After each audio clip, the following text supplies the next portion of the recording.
अब सम्भावित प्रश्न चाहिँ यो तलब सुविधाको परिचय दिँदै तलब र अन्य सुविधा बीचको भिन्नता उल्लेख गर्नुहोस् भन्ने छ।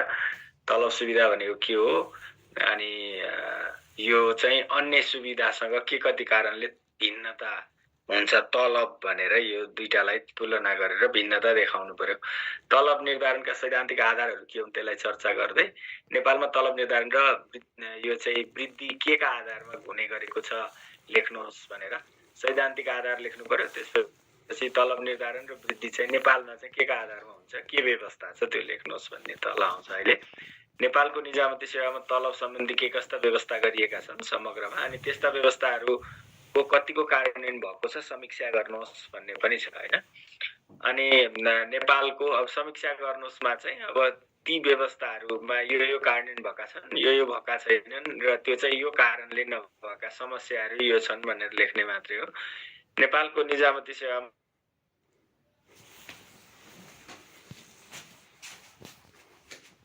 तलब बाहेकका अन्य सुविधा के त्यस्ता सुविधाहरू कर्मचारी उत्पीडन र सामाजिक सुरक्षाका लागि पर्याप्त छन् वा छैनन् हैन राय दिनुहोस्। अब पर्याप्त छैनन् मात्रै पनि नहोला छन् मात्रै पनि नहोला हैन। यस्ता व्यवस्थाहरू गरिएको भए तापनि यति मात्रै चाहिँ पर्याप्त छैनन् क्षेत्रमा थप व्यवस्था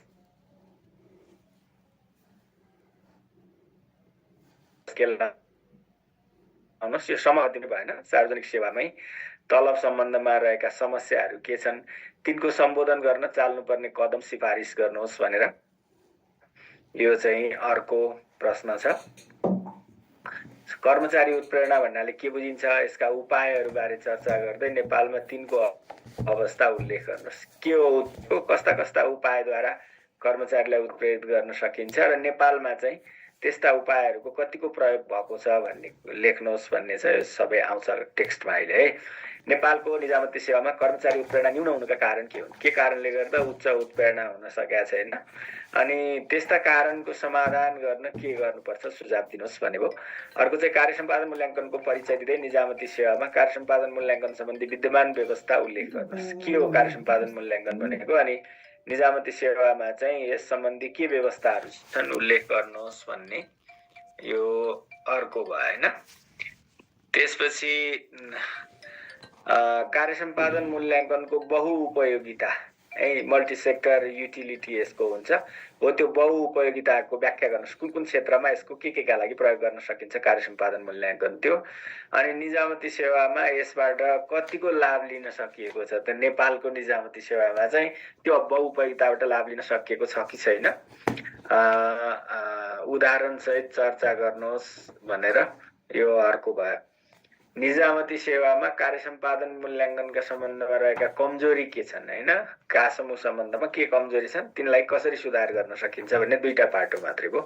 कार्य सम्पादन मूल्याङ्कन प्रक्रियाको व्याख्या गर्दै कार्य सम्पादन मूल्याङ्कनका चरणहरू के हुन्छन् प्रोसेस के हुन्छ त्यो व्याख्या गर्नुहोस् अनि प्रभावकारी कार्य सम्पादन मूल्याङ्कनका लागि चाहिने पूर्व शर्तहरू प्रस्तुत गर्नुहोस्। त्यसका प्री रिक्विजिट प्री कन्डिसन चाहिँ के हुन्छन् इफेक्टिभ परफर्मेन्स इभ्यालुएसनका लागि त्यो लेख्नुहोस् भने हो। अर्को कर्मचारी वृत्ति विकासको परिचय दिनुहोस्। यो करियर डेभलपमेन्ट भनेको के हो इम्प्लोइ करियर डेभलपमेन्ट अथवा पर्सनल करियर डेभलपमेन्ट भनेको के हो। नेपालको निजामती सेवामा यो करियर डेभलपमेन्ट सम्बन्धमा भएका व्यवस्थाहरू कतिको पर्याप्त छन् हैन तर्कपूर्ण अभिव्यक्ति दिनुहोस् भनेर यो भयो। अर्को चाहिँ प्रभावकारी वृत्ति विकास प्रणालीका पूर्व शर्त उल्लेख गर्दै निजामती सेवामा वृत्ति विकास सम्बन्धमा रहेका कमजोरीहरू खुट्ट्याउनुहोस् भन्ने छ हैन। यो चाहिँ वृत्ति विकास प्रणाली इफेक्टिभ हुनलाई के चाहिन्छ र चाहिँ निजामती सेवामा वृत्ति विकास सम्बन्धमा के कमजोरी छन् यो नेपालको निजामती सेवामा भने हो। निजामती सेवा भन्ने बित्तिकै त्यो कमजोरीहरू मात्रै लेख्ने यसमा समस्याहरू मात्रै र कर्मचारी वृत्ति विकासका विधिहरू व्याख्या गर्नुहोस्। कस्ता कस्ता विधि प्रयोग गरिन्छ वृत्ति विकासका लागि त्यो उल्लेख गर्नुहोस् भने व्याख्या भनेको संक्षिप्तमा लेख्ने हो। नेपालको निजामती सेवामा वृत्ति विकासमा रहेका समस्या समाधानका लागि सुझाव दिनुहोस्। समस्या लेख्नु परेन अलिकति पृष्ठभूमिमा लेखे भयो अनि त्यसपछि सुझाव चाहिँ लेख्नु पर्यो। अवकाश भन्नाले के बुझिन्छ यसका विधिहरू के हुन्छन् उल्लेख गर्दै व्यक्ति र संगठनका लागि यसको महत्त्व के हुन्छ अवकाशको प्रश्न पार्नुहोस् भनेको छ हैन। नेपालमा अवकाश सम्बन्धमा भएका व्यवस्थाहरूको चर्चा गर्दै तिनमा गर्नुपर्ने सुधारका कार्यहरू सिफारिस गर्नुहोस् भनेर यी चाहिँ यति प्रश्नहरू तपाईले अलिकति घोत लिने सोच्ने, यसलाई यसरी लेख्छु यसलाई यसरी लेख्छु भनेर यो कन्टेन्ट त सबै तपाईँहरूलाई आइहाल्छ, यसलाई सबै समेट्ने कन्टेन्ट आउँछ, तर यसलाई अर्गनाइज गरेर कसरी टाइममा मैले राम्रोसँग लेख्छु भन्ने कुरामा सोच्ने र एउटा दुईटा प्र्याक्टिस पनि गरेर हेर्ने है। यी सबै फ्रेस अहिले भर्खरै मैले बनाइदिएका प्रश्नहरू छन्। अब तलब सुविधाको विषयमा संक्षेपमा भन्नुपर्दा चाहिँ कुनै पनि सङ्गठनले कर्मचारीलाई काममा लगाएपछि त्यो काममा लगाउँदा चाहिँ कर्मचारीको ज्ञान, सिप, अनुभव होइन, समय, श्रम यसको उपयोग गर्छ सङ्गठनले। अब कर्मचारीले त्यो ज्ञान, सिप, अनुभव, समय, श्रम त्यत्तिकै आर्जन गरेको हुँदैन नि, उसले पढेर लगानी गरेको हुन्छ, लामो समय पढाइ मेहनत गरेको हुन्छ, अनि त्यस बापत त्यो उसको उपयोग गरे बापत सङ्गठनले उसलाई तिर्ने क्षतिपूर्ति जुन हो त्यो क्षतिपूर्तिलाई चाहिँ हामी के भन्छौँ, रिम्युनरेसन अथवा कम्पेन्सेसन अथवा तलब सुविधा भनेर एकै ठाउँमा भन्छौँ। तलब सुविधा भन्यो भने चाहिँ रिम्युनरेसन हुन्छ, अनि पछि तलबसँग फेरि सुविधा छुट्याएर पनि हामी हेर्छौँ, पे एन्ड बेनिफिट भनेर अलग हुन्छ फेरि हुन चाहिँ, समग्रमा चाहिँ रिम्युनरेसन भन्छ। अर्कोमा त्यही क्षतिपूर्ति दिने भएकोले यसलाई चाहिँ तनखा, हर्जना होइन, अथवा चाहिँ यो क्षतिपूर्ति भनेर पनि भनिन्छ यसलाई चाहिँ। र यसमा आधारभूत तलब त हुने नै भयो, त्यसका अतिरिक्त यो तलब सुविधामा चाहिँ विभिन्न भत्ताहरू, कुनै पनि प्रकारका प्रोत्साहनहरू, इन्सेन्टिभहरू, बोनसहरू हुनसक्छ वा अन्य सबै खाले सुविधा र सेवाहरू चाहिँ समेटिन्छन् यसभित्र होइन। अब तलब सुविधालाई मोटामोटी रूपमा चाहिँ तलब र अतिरिक्त सुविधा, fringe benefit, pay and fringe benefit गरेर दुई भागमा खण्डित गरिन्छ है। अब सङ्गठनले कार्यालयको काम गरे बापत आफ्ना कर्मचारीलाई चाहिँ रेगुलर बेसिसमा, यो चाहिँ खास गरी पेरियडिक हुन्छ, साप्ताहिक मिनिमम, धेरै देशहरूमा साप्ताहिक तलब हुन्छ होइन, अनि मासिक रूपमा हाम्रो जस्तोमा, हाम्रैमा फेरि चौमासिक छ शिक्षकको तलब होइन, कतिपयमा वार्षिक। वार्षिकको अर्थ वर्षभरिको तिम्रो तलब यति हुन्छ भने तोकिया हुन्छ, लिन चाहिँ उसले आवश्यकता अनुसार लिन्छ के। यसरी प्रदान गर्ने नियमित रूपमा, खास गरी कार्यालयको काम गरे बापत वर्तमानमा नियमित रूपमा प्रदान गर्ने निश्चित परिणामको भुक्तानीलाई, अब यो चाहिँ मौद्रिक भुक्तानी हो, फेरि गैर मौद्रिक हुँदैन तलब, भुक्तानीलाई तलब भनिन्छ। यो खासमा कर्मचारीले आफ्नो रोजगारीका सिलसिलामा सङ्गठनका निम्ति खर्च गरेको अघि भनेको ज्ञान, सिप, समय, प्रयत्न बापतको क्षतिपूर्ति हो, यो कम्पेन्सेसन हो। त्यो ज्ञान, सिप, समय, प्रयत्न जुन सङ्गठनलाई लगाउँछ त्यो बापतको क्षतिपूर्ति हो भनेर भन्नुपर्ने हुन्छ होइन। अनि यो चाहिँ के अरे कर्मचारीले आफ्नो रोजगारी के अरे तलब चाहिँ कर्मचारीको जीवन निर्वाहको स्रोत भएकोले यसले कर्मचारी उत्प्रेरणा र मनोबलमा प्रमुख भूमिका खेल्छ। कर्मचारीको तलब समाजमा उनीहरूको प्रतिष्ठाको निर्धारक तत्त्व पनि हो है। यो चाहिँ यसले चाहिँ उनीहरूको इज्जत प्रतिष्ठालाई पनि रिप्रेजेन्ट गर्छ यो तलबले चाहिँ। त्यसैले यो ज्यादै महत्त्वपूर्ण हुन्छ, उत्प्रेरित गर्न, कर्मचारीलाई उत्प्रेरित गर्न पनि यो के हुन्छ त भन्दाखेरि महत्त्वपूर्ण हुन्छ। अब फ्याक्टर्स एफेक्टिङ स्यालेरी, स्यालेरीलाई तलबलाई असर गर्ने तत्त्वहरू चाहिँ के हुन्छन् त सङ्गठनमा भन्दा, यो एक्सटर्नल र इन्टर्नल दुई खाले हुन्छन्।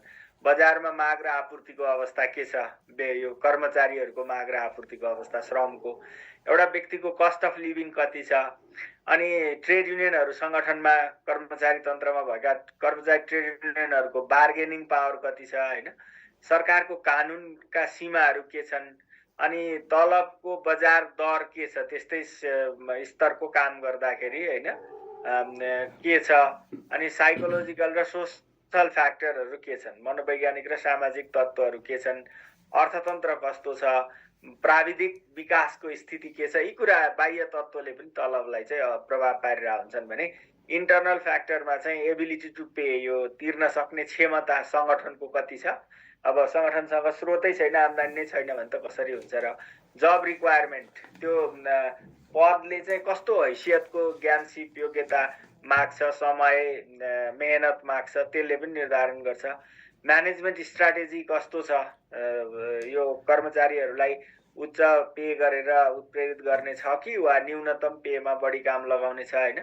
गुडविल अर्गनाइजेसनको कस्तो छ भन्ने कुराले पनि, यदि राम्रो गुडविल भएको सङ्गठन छ भने कम पेमा पनि मान्छे आउन सक्छन्, जब इभ्यालुएसन एन्ड पर्फर्मेन्स अप्राइजल, त्यो कर्मचारीकै कामको मूल्याङ्कनको स्थिति के छ त्यसलाई पनि हेरिन्छ र इम्प्लोइहरूको अथवा कर्मचारीहरूको कार्य सम्पादन, उत्पादकत्व, ज्येष्ठता, अनुभव, सम्भावना, क्षमता यी कुराहरूलाई पनि हेरिन्छ हैन।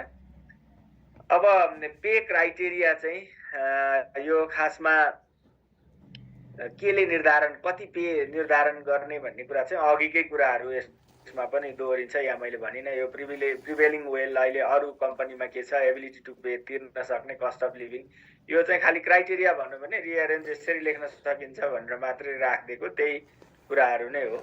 अब तलब निर्धारण गर्दाखेरि ध्यान दिनुपर्ने कुरा हुन्छन् कि केही मान्यताहरूलाई पालना गर्नुपर्छ। यो चाहिँ योग्यता र क्षमता निश्चित गरेर मात्रै तलब निर्धारण गरिनुपर्छ। योग्यता अनुरूपको, क्षमता अनुरूपको तलब हुनुपर्छ, सबैलाई बराबर हुनु हुँदैन भन्ने हो। समान कामका लागि समान तलब, एउटै काम गर्ने व्यक्तिलाई चाहिँ फरक फरक तलब चाहिँ दिनु हुँदैन, समान तलब दिनुपर्छ भन्ने हो। अनि आदर्श परिवारको खर्च धान्न पुग्ने गरी तलब निर्धारण गरिनुपर्छ भन्ने हो।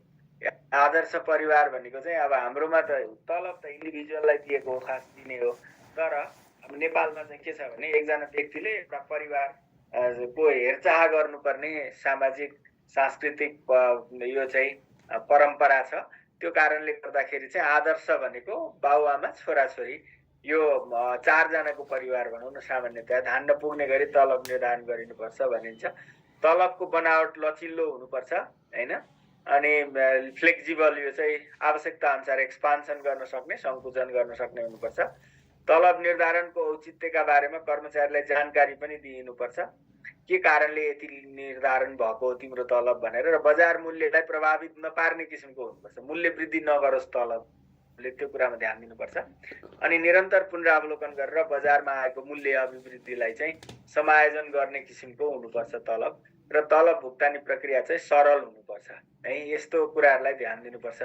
अघि माथि सैद्धान्तिक आधार भनेको थिएँ, के सिद्धान्तहरू हुन्छन् तलब निर्धारणका भन्दा चाहिँ सिद्धान्तहरू चर्चा गर्दै भन्यो सैद्धान्तिक आधार भनेर 5 नम्बरको सोध्यो भने चाहिँ एक लाइन यसलाई इलाबोरेट गर्ने, यी सबै पनि नलेखे पनि हुन्छ।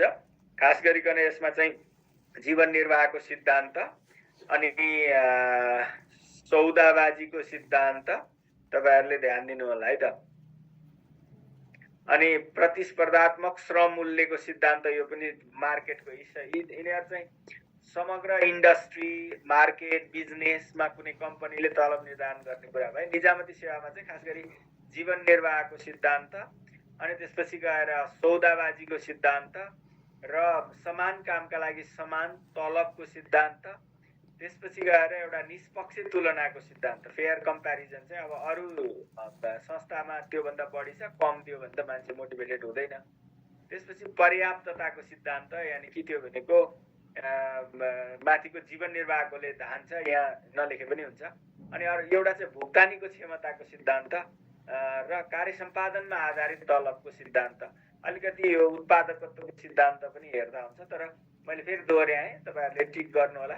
जीवन निर्वाहको सिद्धान्त, सौदाबाजीको सिद्धान्त, समान कामका लागि समान तलबको सिद्धान्त, निष्पक्ष तुलनाको सिद्धान्त, भुक्तानी क्षमताको सिद्धान्त र चाहिँ कार्य सम्पादनमा आधारित तलबको सिद्धान्त। यो चाहिँ निजामती सेवाको तलब निर्धारण गर्दा फलो गरिने सैद्धान्तिक आधार हुन्। जीवन निर्वाहको सिद्धान्तले चाहिँ के भन्छ त भन्दाखेरि जीवन निर्वाह गर्न पर्याप्त हुने गरिकन है, उसको जीविकोपार्जन चल्ने गरी, त्यसको खर्च धान्न सक्ने गरी तलब निर्धारण गरिनुपर्छ भन्छ एक।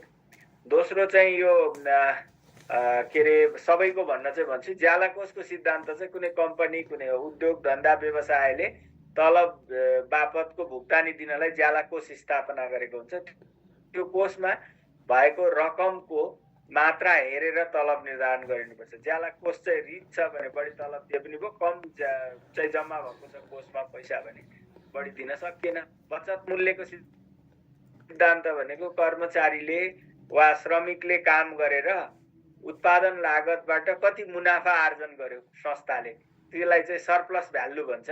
त्यो सम्पूर्ण factor of production, cost of production calculate गरिसकेपछि अनि सेल आउट गर्दाखेरि मुनाफा कति हुन्छ त्यसलाई चाहिँ बचत मूल्य भन्छ। हो, त्यो जति मुनाफाको मार्जिन धेरै भयो तलब धेरै दिन सकिन्छ भन्ने हो। सौदाबाजीको सिद्धान्त भनेको चाहिँ अब बार्गेनिङ, यता निजामतीमा भन्यो भने ट्रेड युनियनहरूले सरकारसँग कलेक्टिभ बार्गेनिङ गर्ने क्षमता कति राख्छन् त्यो क्षमताले निर्धारण गर्छ। हामी कहाँ त अब त्यो अभ्यासमा छैन, तलबको बेलामा धेरै बार्गेनिङ गर्दैनन्। अनि त्यो क्षमता सौदाबाजीमा चाहिँ ट्रेड युनियनको प्रभाव उच्च रह्यो भने त्यसले चाहिँ तलबलाई उच्च स्केलको बनाउन मद्दत गर्छ हैन। अब अर्को चाहिँ यो प्रतिस्पर्धात्मक श्रम मूल्यको सिद्धान्त भनेको चाहिँ मार्केटमा लेबर प्राइस कति छ, यदि चिपमा लेबर अभाइलेबल छ भने तपाईँले बढी दिनै परेन, होइन लेबरको सर्टेज छ, मूल्य वेज एकदम उच्च छ भने तपाईँले काम नभएपछि त मान्छे ल्याउनु पर्ने हुन्छ। समान कामका लागि समान तलब भनेको एउटै प्रकृतिको एउटै तहको काम गर्ने सबैलाई तलब चाहिँ लिङ्गका आधारमा, उमेरका आधारमा, सेवा समूहका आधारमा फरक हुनु हुँदैन भन्ने हो। यो खास गरी महिला र पुरुषको समान तलब हुनुपर्छ भन्ने हो। निष्पक्ष तुलना भनेको चाहिँ तपाईँ फेयर कम्प्यारिजन भनेको चाहिँ अरू निकायहरूसँग हेर्दाखेरि समान हैसियत, समान जिम्मेवारी, समान काम गर्न त्यो तुलना गरेर तुलना योग्य आफू अन्यायमा परेको महसुस नहुने गरी तलब दिनुपर्छ भन्ने। पर्याप्त भनेको माथिको जीवन निर्वाह नै हो।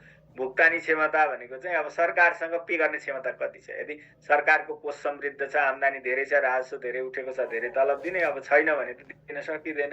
उत्पादकत्व चाहिँ कर्मचारीले कति नतिजा दिन सकेका छन्, कार्य सम्पादन कति धेरै गर्न सक्ने हैसियत राख्छन्, आर्थिक वृद्धि उत्पादन कति भएको छ, त्यही अनुसार तलब बढ्ने भयो। न्यून छ भने न्यून हुने भयो।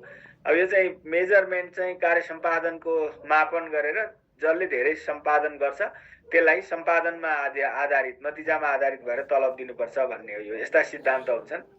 अब तलब बाहेकका अन्य सुविधा भनेको चाहिँ कर्मचारीलाई उसको तलब वा ज्याला बाहेक प्रदान गरिने अतिरिक्त सेवा र सुविधाहरू जुन हुन्छन् ती सबैलाई हामी सुविधा, अन्य सुविधा भन्छौँ। र यिनीहरू चाहिँ प्रत्यक्ष वा अप्रत्यक्ष हुन सक्छन्, डाइरेक्टली दिने वा इन्डाइरेक्टली, तत्काल प्राप्त हुने वा भविष्यमा प्राप्त हुने पनि हुन सक्छन्, दुईटै खाले हुन सक्छन्। तलब चाहिँ प्रत्यक्ष हुन्थ्यो, क्यासमा पे हुन्थ्यो, अनि तत्काल प्राप्त हुने हुन्थ्यो हैन। तर यो चाहिँ अन्य सुविधा चाहिँ प्रत्यक्ष अप्रत्यक्ष दुईटै हुन सक्यो, तत्काल वा भविष्यमा प्राप्त हुने हुन सक्यो, वस्तु सेवा पनि हुन सक्यो, प्लस चाहिँ क्यास पनि हुन सक्यो। कर्मचारीहरूका आकस्मिक आवश्यकताहरू पूरा गर्न, उनीहरूको आर्थिक सामाजिक रूपले संरक्षण गर्न र उनीहरूमा चाहिँ कामप्रति लगाव र उत्प्रेरणा कायम राख्न यस्ता सुविधा र सेवाहरूको महत्त्वपूर्ण भूमिका रहन्छ है। यो चाहिँ खास गरिकन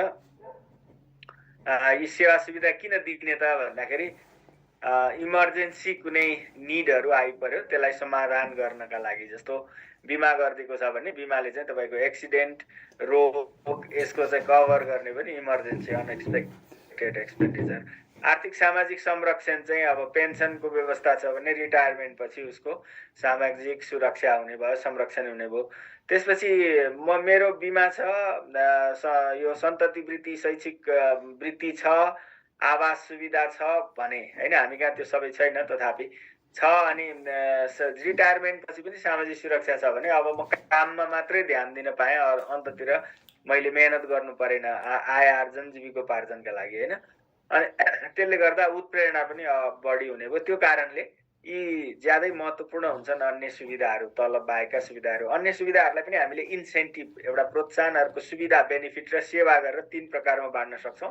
प्रोत्साहन भनेको चाहिँ तलब बाहेक कर्मचारीलाई यो मौद्रिक भुक्तानी दिइन्छ जुन चाहिँ कार्य सम्पादन बापत दिने हो, जति धेरै काम गर्यो त्यति इन्सेन्टिभाइज गर्ने, यो पुरस्कार जस्तो भयो हैन।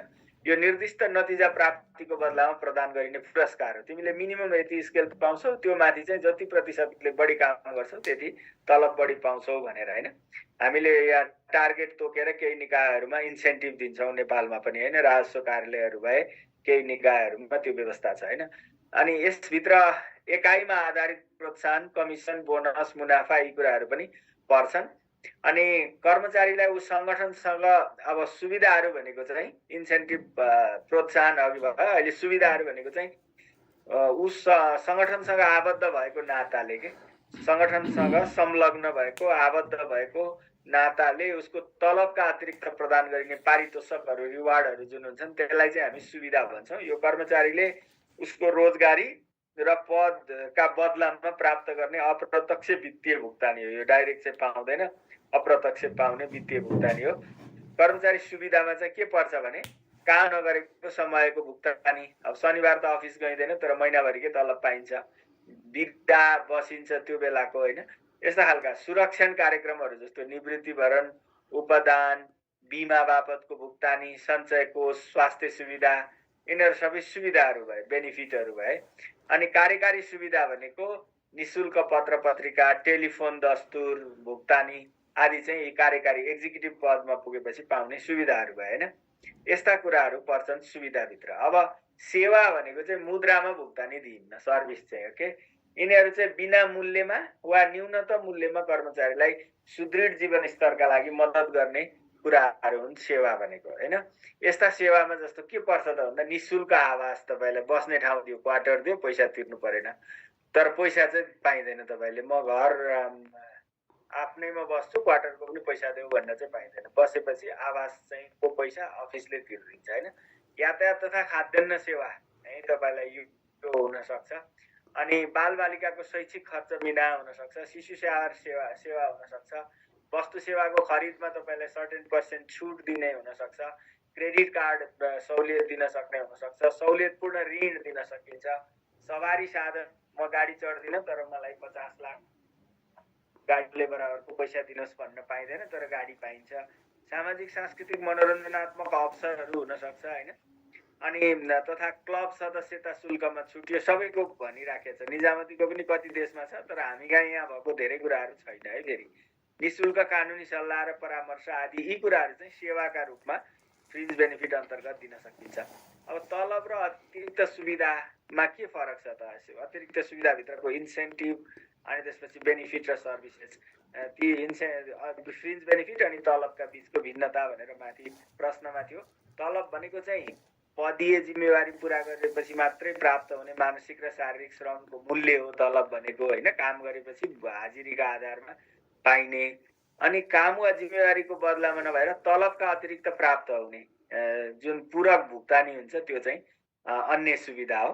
अब सेवारत अवस्थामा आवधिक रूपमा नियमित प्राप्त हुन्छ तलब चाहिँ, अन्य सुविधा चाहिँ सेवारत हुँदा हुँदै पनि र निवृत्त भइसकेपछि दुवै अवस्थामा तत्काल पनि भविष्यमा पनि प्राप्त हुन्छ। ओके, तपाईँले पर्फर्मेन्स बेस्ड इन्सेन्टिभ हो भने तत्काल पाउनुभयो, फ्रिन्ज बेनिफिट हो, तर रिटायरमेन्ट पेन्सन हो भने त्यो चाहिँ भविष्यमा पाउनुभयो होइन। एउटै पदका कर्मचारी बीच आधारभूत तलबमा चाहिँ समान हुन्छ, तर सुविधा चाहिँ समान पदका कर्मचारीलाई समान दिनुपर्छ भन्ने छैन, यो चाहिँ फरक हुन सक्छ। सधैँ मौद्रिक हुन्छ तलब, नगदमा भुक्तानी दिइन्छ, तर सुविधा मौद्रिक र गैर मौद्रिक दुवै हुन सक्छ। अघि गाडी दिएको कुरा त मौद्रिक होइन, आवास दिएको कुरा त मौद्रिक होइन, पत्र पत्रिका दिएको मौद्रिक होइन होइन। अनि यो तुलनात्मक रूपमा कम मात्र उत्प्रेरक हुन्छ, तलबले मात्रै मान्छे उत्प्रेरित हुँदैन, अन्य सुविधाले चाहिँ कर्मचारीलाई बढी उत्प्रेरणा बढाउँछ, मनोबल उच्च बनाउन मद्दत गर्छ। ओके, तलब वृद्धिले मुद्रास्फीति बढाउन सक्छ, तर अन्य सुविधाले चाहिँ यो मौद्रिक स्फीति बढाउँदैन, त्यसैले यो रोक्ने उपाय रूपमा चाहिँ इन्फ्लेसन रोक्ने उपायका रूपमा लिइन्छ। तलब वृद्धिले सार्वजनिक कोषमा तत्काल व्यय बढाउँछ होइन, पब्लिक फन्डमा, अनि त्यसपछि अन्य सुविधाले चाहिँ सार्वजनिक कोषमा भविष्यमा मात्रै दायित्व बढाउँछ, तत्काल दायित्व बढाउँदैन। यस्ता खालका भिन्नताहरू छन्। अब नेपालको निजामती सेवामा यो तलब सम्बन्धी के व्यवस्था छ भन्दाखेरि चाहिँ तलबको कुरा मात्रै हो है। यो माथि प्रश्नमा पनि छ, निजामती कर्मचारीले आफ्नो पदमा बहाल रहेको दिनदेखि तलब पाउने व्यवस्था छ। अनि नयाँ नियुक्ति पाउने कर्मचारीले सुरु तलब स्केल पाउँछ होइन, बेसिक स्केल पाउँछ, र तलब निर्धारण चाहिँ जीवन निर्वाहको सिद्धान्तमा आधारित भएर गर्ने गरिएको छ भनिएको छ, तर अब त्यस्तै हो लेख्नु चाहिँ पर्यो। अनि तलब स्केल चाहिँ तह र दर्जा अनुसार तोकिएको छ के, फरक तह दर्जाको फरक छ। अनि तलब अनुपात भनेको न्यूनतम पाउने र अधिकतम पाउने तल्लो तहको र माथिल्लो सबैभन्दा हाइएस्ट तह बिचको अनुपात चाहिँ 1:3.3 रहेको छ होइन। यो कार्यालय सहयोगी र मुख्य सचिव बिचको तलब अनुपात चाहिँ न्यारो छ, यो यति साँगुरो अनुपात हुँदैन अरू देशहरूमा। निजामती सेवाको तलबमानलाई आदर्श तलबमानका रूपमा अन्य सेवा र क्षेत्रमा लिने गरिएको छ। तलब भत्ता पुनरावलोकन गर्ने समितिकै व्यवस्था गरिएको छ। अघि तलब निर्धारण र पुनरावलोकन गर्ने व्यवस्थामा यही भन्नुपर्छ, समितिको व्यवस्था छ। त्यो समितिले चाहिँ प्रत्येक वर्ष उपभोक्ता मूल्य सूचीका आधारमा महँगी भत्ता निर्धारण गर्छ। र प्रत्येक वर्षमा राजस्व वृद्धि कुल दरबन्दी के का आधारमा निर्धारण हुन्छ, यही हो। नयाँ तलब स्केल निर्धारण गर्दा चाहिँ राजस्व वृद्धि दर कति छ, कुल दरबन्दी संख्या कति छ र विगत 3 वर्षमा प्रदान गरिएको महँगी भत्ता कति छ, त्यो समेतलाई आधार मानेर तलब भत्ता र अन्य सुविधाको पुनरावलोकन गर्छ त्यो पुनरावलोकन समितिले है। अनि त्यो समितिको सिफारिसका आधारमा सरकारले चाहिँ प्रत्येक वर्ष मूल्य वृद्धिको 75% रकम भत्ताको रूपमा दिन्छ। 100 रुपियाँ मूल्य वृद्धि भएको छ भने 75 रुपियाँ तपाईँले भत्ताको रूपमा पाउनुहुन्छ होइन। मूल्य वृद्धि बराबरै चाहिँ पाउनुहुन्न भत्ता, महँगी भत्ता। अनि यस्तो भत्ता रकम सुरु तलब स्केलको 25% वा सोभन्दा बढी भएको वर्षमा चाहिँ त्यसलाई फेरि 25% रकम तलबमै गाभिन्छ अनि बाँकी चाहिँ भत्ताको रूपमा दिइन्छ। भनेको जुन वर्ष महँगी भत्ता चाहिँ सुरु तलब स्केलको 25% भन्दा बढी हुन्छ त्यो वर्ष त्यो 5% बराबर तलब गाभिन्छ। किन त्यसो गरेको भन्दा तलब चाहिँ बढाउने, तलब बढ्यो भने अरू दायित्व पनि बढ्छ, इन्फ्लेसन पनि बढ्छ, त्यसले प्रभाव पार्छ मार्केटलाई। तर अघि भनेको थियो नि फ्रिन्ज बेनिफिटले त भत्ताले त पार्दैन, अरू दायित्व पनि थप्दैन, त्यसरी दिने व्यवस्था गरिएको छ। अब विशिष्ट श्रेणीको तलब चाहिँ फिक्स छ है, त्यसमा ग्रेड श्रेड वृद्धि हुँदैन र अन्यको चाहिँ निश्चित सीमासम्म चाहिँ प्रत्येक वर्ष ग्रेड वृद्धि हुन्छ। त्यो चाहिँ विभिन्न तहको विभिन्न ग्रेड हुन्छ, निश्चित संख्याको ग्रेड हुन्छ। पाकेको तलब भत्ता जुनसुकै बेहोराबाट सेवामा नरहे पनि पाइन्छ फेरि है। त्यो चाहिँ तपाईँ निष्कासनमा पर्नुभयो भने पनि पाकेको तलब चाहिँ दिन्न भन्न पाइँदैन। निलम्बनमा परेको कर्मचारीले सो अवधिभर चाहिँ आधा तलब पाउँछ निलम्बन हुन्जेल। प्रत्येक महिना भुक्तान भएपछि तलब पाउने व्यवस्था छ हाम्रो। निजामती किताबखाना कोलेनिकाबाट तलबी प्रतिवेदन पारित गरेर मात्रै तलब पाउनुपर्ने व्यवस्था छ र समय समयमा तलब निर्धारण आयोग समिति गठन भएर सिफारिस पनि प्राप्त हुने गरेका छन्। यी व्यवस्था छन्। अन्य सुविधा चाहिँ के छ त नेपालमा भन्दा सञ्चय कोष, उपदान, निवृत्तभरण, पारिवारिक निवृत्तिभरण र उपदान, बेपत्ता भएको कर्मचारीको निवृत्तिभरण र उपदान, विशेष पारिवारिक निवृत्तिभरण, विशेष आर्थिक सुविधा, सेवामा छँदै कसैको मृत्यु भयो भने बिमा सुविधा, औषध उपचार खर्च, अशक्त वृत्ति, शैक्षिक तथा सन्तति वृत्ति, असमर्थलाई विश्व अवकाश, तलबी विधाहरू, सञ्चित विधा बापतको भुक्तान, टेलिफोन खर्च, सवारी फ्रिजहरू छन्। यस्ता खालका सुविधाहरू छन्। तर पर्याप्त छन् छैनन् भन्दा यी सुविधामा तपाईँले हेर्नुभयो भने हामीलाई चाहिने 3वटा कुरा हो। एउटा आवासको सुनिश्चितता, दोस्रो स्वास्थ्यको सुनिश्चितता, तेस्रो शिक्षाको सुनिश्चितता। यी 3टा कुरा गरेको भए अरू जे भए पनि नभए पनि फरक पर्दैन थियो, तलब पनि थोरै दिए हुन्थ्यो। तर यी 3टा कुरा चाहिँ छैनन्, यहाँ टाक्रे टुक्रे कुराहरू मात्रै छन्। तपाईँ निजामती कर्मचारी भएपछि 4 जनाको फ्यामिली बस्नलाई पुग्ने जस्तो 3 बेडरुम अपार्टमेन्ट भनौँ न कम्तीमा एउटा चाहिँ तपाईँ रहन्जेलसम्म र तपाईँको आश्रित रहन्जेलसम्म तपाईँको नाममा हुने, पछि सरकारको फिर्ता हुने भए हामीलाई के चाहिएको र बाँचुन्जेल डेरा बस्नुपर्ने त हो नि होइन। त्यति गरिदिने हो भने तपाईँले 4 करोडको जग्गा, 4 करोडको घर काठमाडौँमा बनाउनै पर्दैन। त्यसका लागि तपाईँले दुनियाँदारी गर्नु पर्दैन होइन। हो त्यो एउटा मेजर कुरो हो, एउटा हो। दोस्रो स्वास्थ्य उपचार। अब यहाँ बिमा सीमा भनेको छ, त्यो 200-400 को बिमाले केही हुन्न। अनि स्वास्थ्य उपचार चाहिँ तपाईँलाई ग्यारेन्टी गर्नु पर्छ सरकारले बिमा गरिदिएर कि निजामती कर्मचारीलाई वा कुनै पनि सार्वजनिक कर्मचारीलाई संस्थाले अरूले पनि त्योसँग सम्बद्ध नियम कानुनले चाहिँ नेपालमा उपलब्ध हुने हदसम्मको उपचार चाहिँ निशुल्क गर्ने गरिकन व्यवस्था गरिदियो भने त अब करोडौँको यो बचत गरेर बस्नु परेन नि। मेरो किडनी फेल गर्नु भयो भने, मुटुको अपरेसन गर्नु पर्यो भने, आकस्मिक यस्तो भयो भने निजामती कर्मचारी र उसको परिवारलाई त्यति कुरा गरिदियो भने परिवार पनि फेरि डिफाइन 4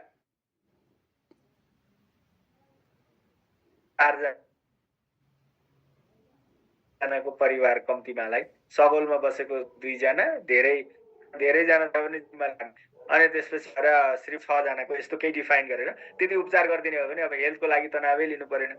र त्यसपछि 2 जना छोराछोरी, त्यो धेरै परेन, 2 जना छोराछोरीको ग्रेजुएसनसम्म होइन ब्याचलरसम्मको पढाइ चाहिँ निशुल्क गरिदिने यति मात्रै व्यवस्था गर्यो भने अनि त्यसपछि अरू कुराहरू नभए पनि हुन्छ। त्यसैले यो पर्याप्त चाहिँ यो मानेमा छैन। ती 3वटा बेसिक हाम्रा निडहरू जुन हुन् संरक्षण सुरक्षाका ती कुराको ग्यारेन्टी गर्नुपर्ने हो, त्यो छैन भन्ने हो।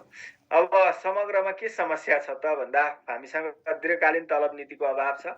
तलब सुविधा न्यूनतम जीवन निर्वाह गर्न पुग्ने खालको छैन। तलब सुविधाहरू कर्मचारीको कार्य उत्प्रेरक बन्न सकेको पाइँदैन। तलब सुविधाले काम गरौँ भन्ने भावना जगाउने हिसाबको छैन। तलब चाहिँ कामसँग नभएर दर्जासँग सम्बन्धित छ के, आबद्ध छ। सबै दर्जाका आधारमा बराबर तलब हुन्छ, दर्जा अनुसार बढ्दै जान्छ, काम अनुसार पेय हुँदैन। तलब निर्धारण र पुनरावलोकनको वैज्ञानिक विधि अवलम्बन हुने गरेको छैन।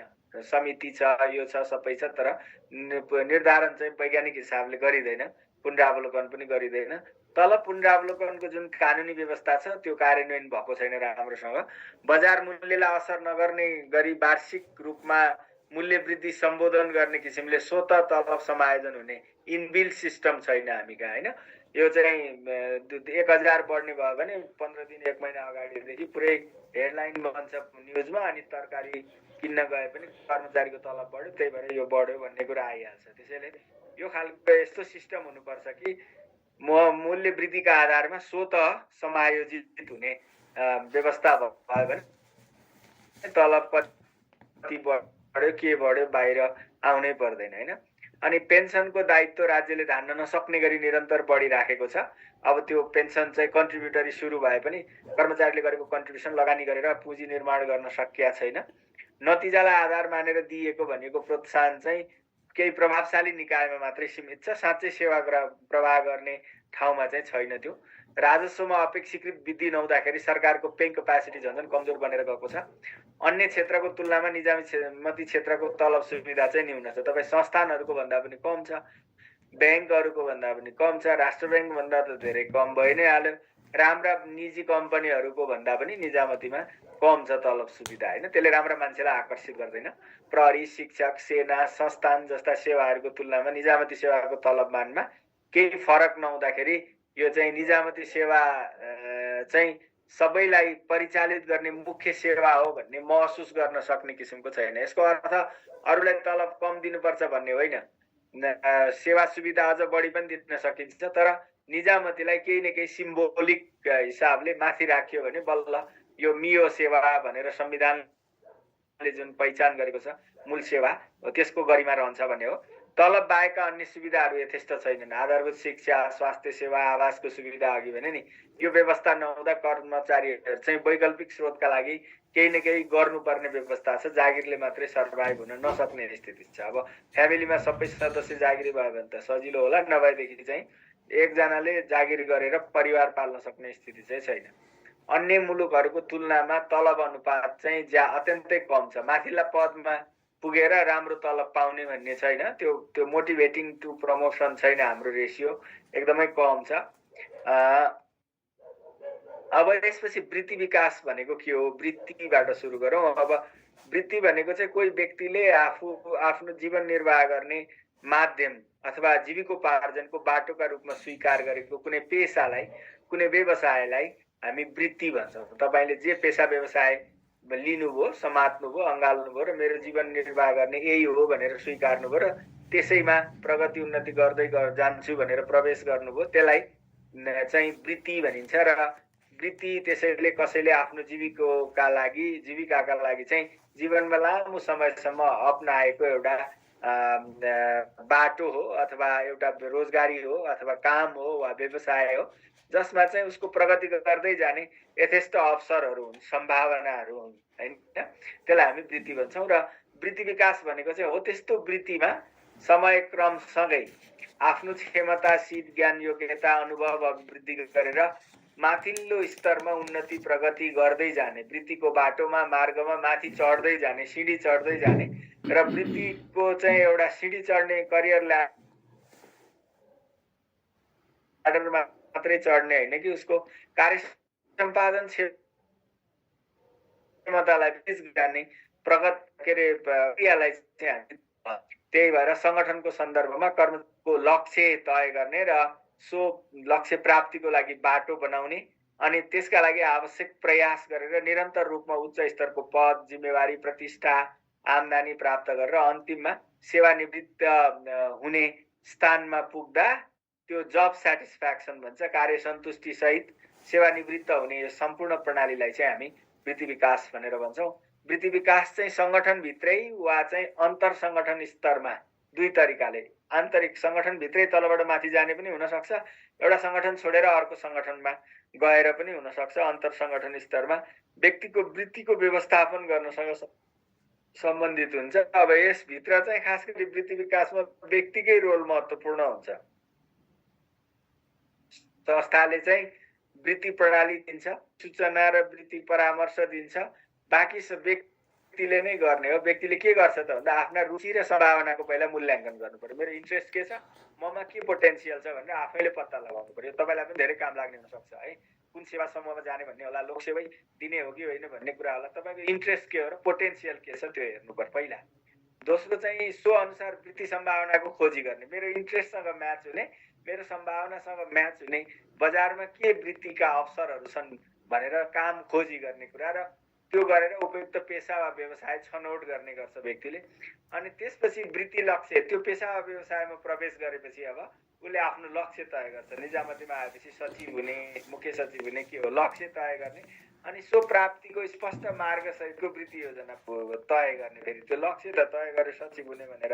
अब अहिले तपाईँ सुब्बामा प्रवेश गर्नुभएको छ, सचिवमा पुग्ने बाटो के हो त, कसरी पुग्ने त्यो तय गरेर प्राप्तिको एउटा योजना बनाउने, अनि प्राप्त योग्यताको प्रयोग गरेर प्रभावकारी कार्य सम्पादन गर्ने। त्योभन्दा अगाडि चाहिँ त्यो ठाउँमा पुग्नलाई आवश्यक पर्ने योग्यता हासिल गर्ने। अब शाखाधिकृत हुन ब्याचलर पास गर्नु भएको छैन भने पहिला त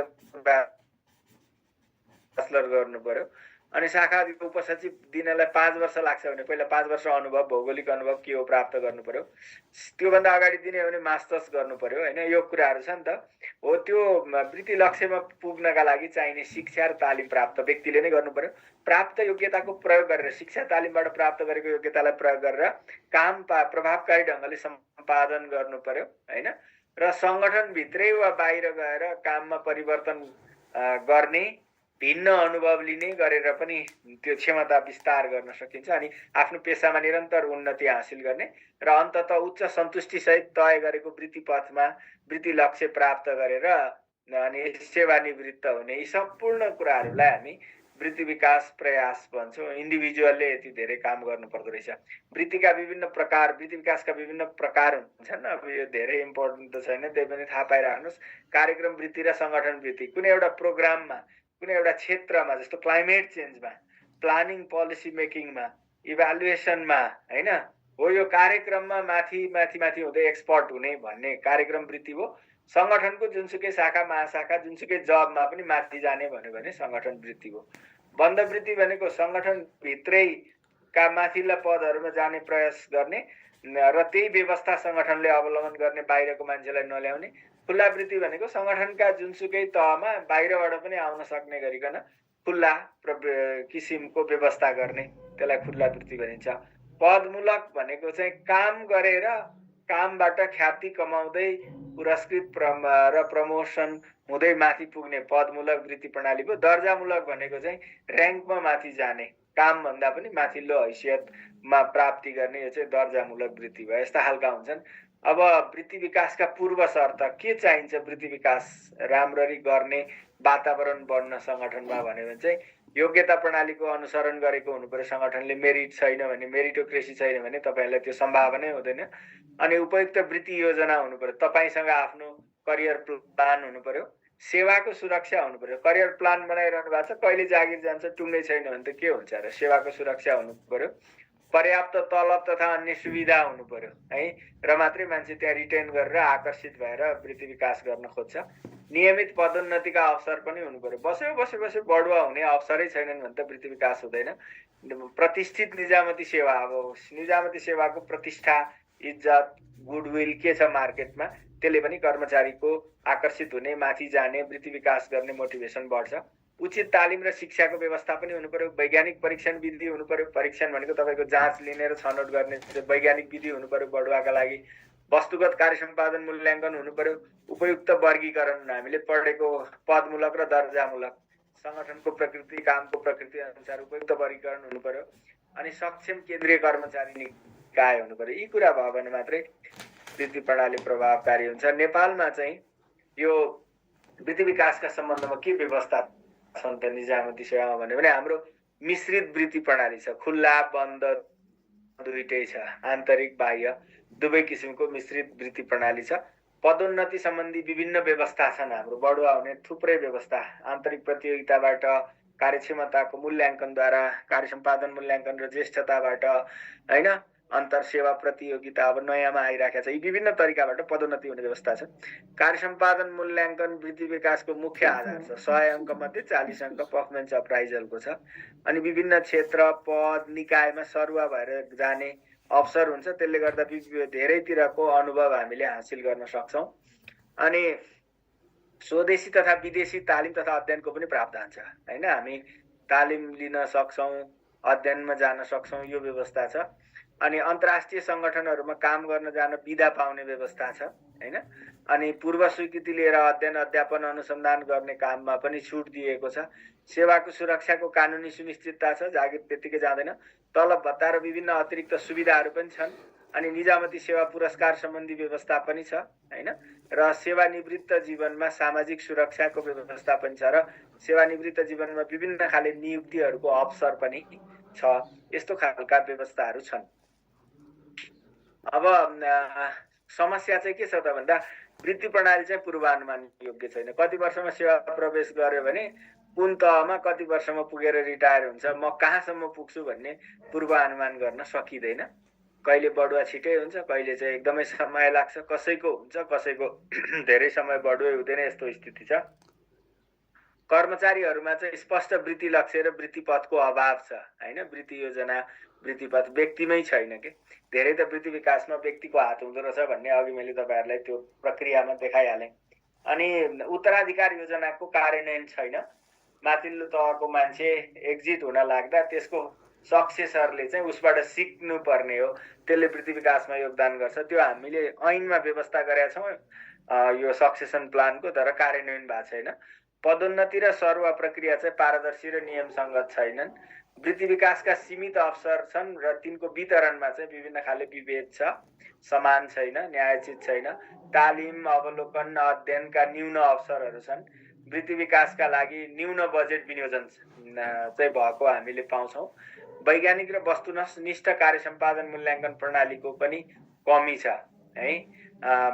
योग्यता अनुभव रुचिका आधारमा पदस्थापन गर्न नसकिनु पनि अर्को समस्या छ। तलब तथा अन्य सुविधाहरू जीवन निर्वाह खर्चको तुलनामा न्यून छ। बढुवा सम्बन्धी नियममा बारम्बार परिवर्तन भएको छ, हुने गरेको छ। उच्च तहका बढुवामा राजनीतिक प्रभाव छ। यस्ता खाले समस्या छन् वृत्ति विकास सम्बन्धमा। ओके, अब अलिकति अवकाशको कुरा गरौँ। अब यो अवकाश भनेको चाहिँ कुनै पनि व्यक्ति आफ्नो पेशा व्यवसायमा सक्रिय रूपमा संलग्न हुन छोड्नु, त्यहाँबाट बाहिरिनु।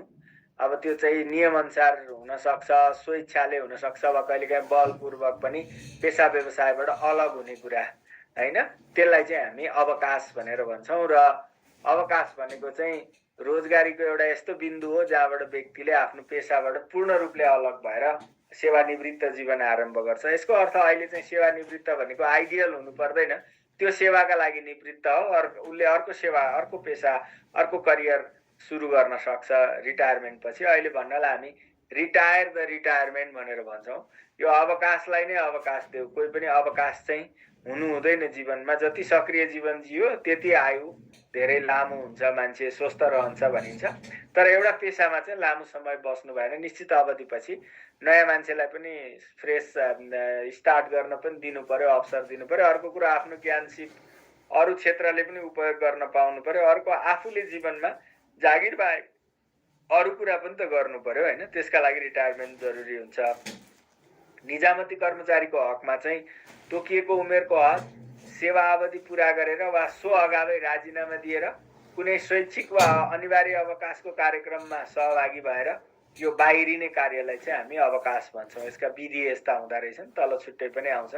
कतिपय मुलुकहरूमा चाहिँ उच्च तहबाट सेवानिवृत्त भएका कर्मचारीहरूको रोस्टर तयार गरिन्छ र राज्यले आवश्यक परेको सन्दर्भमा उनीहरूको एक्सपर्टिज अनुभवका आधारमा सेवा लिने प्रचलन पनि छ।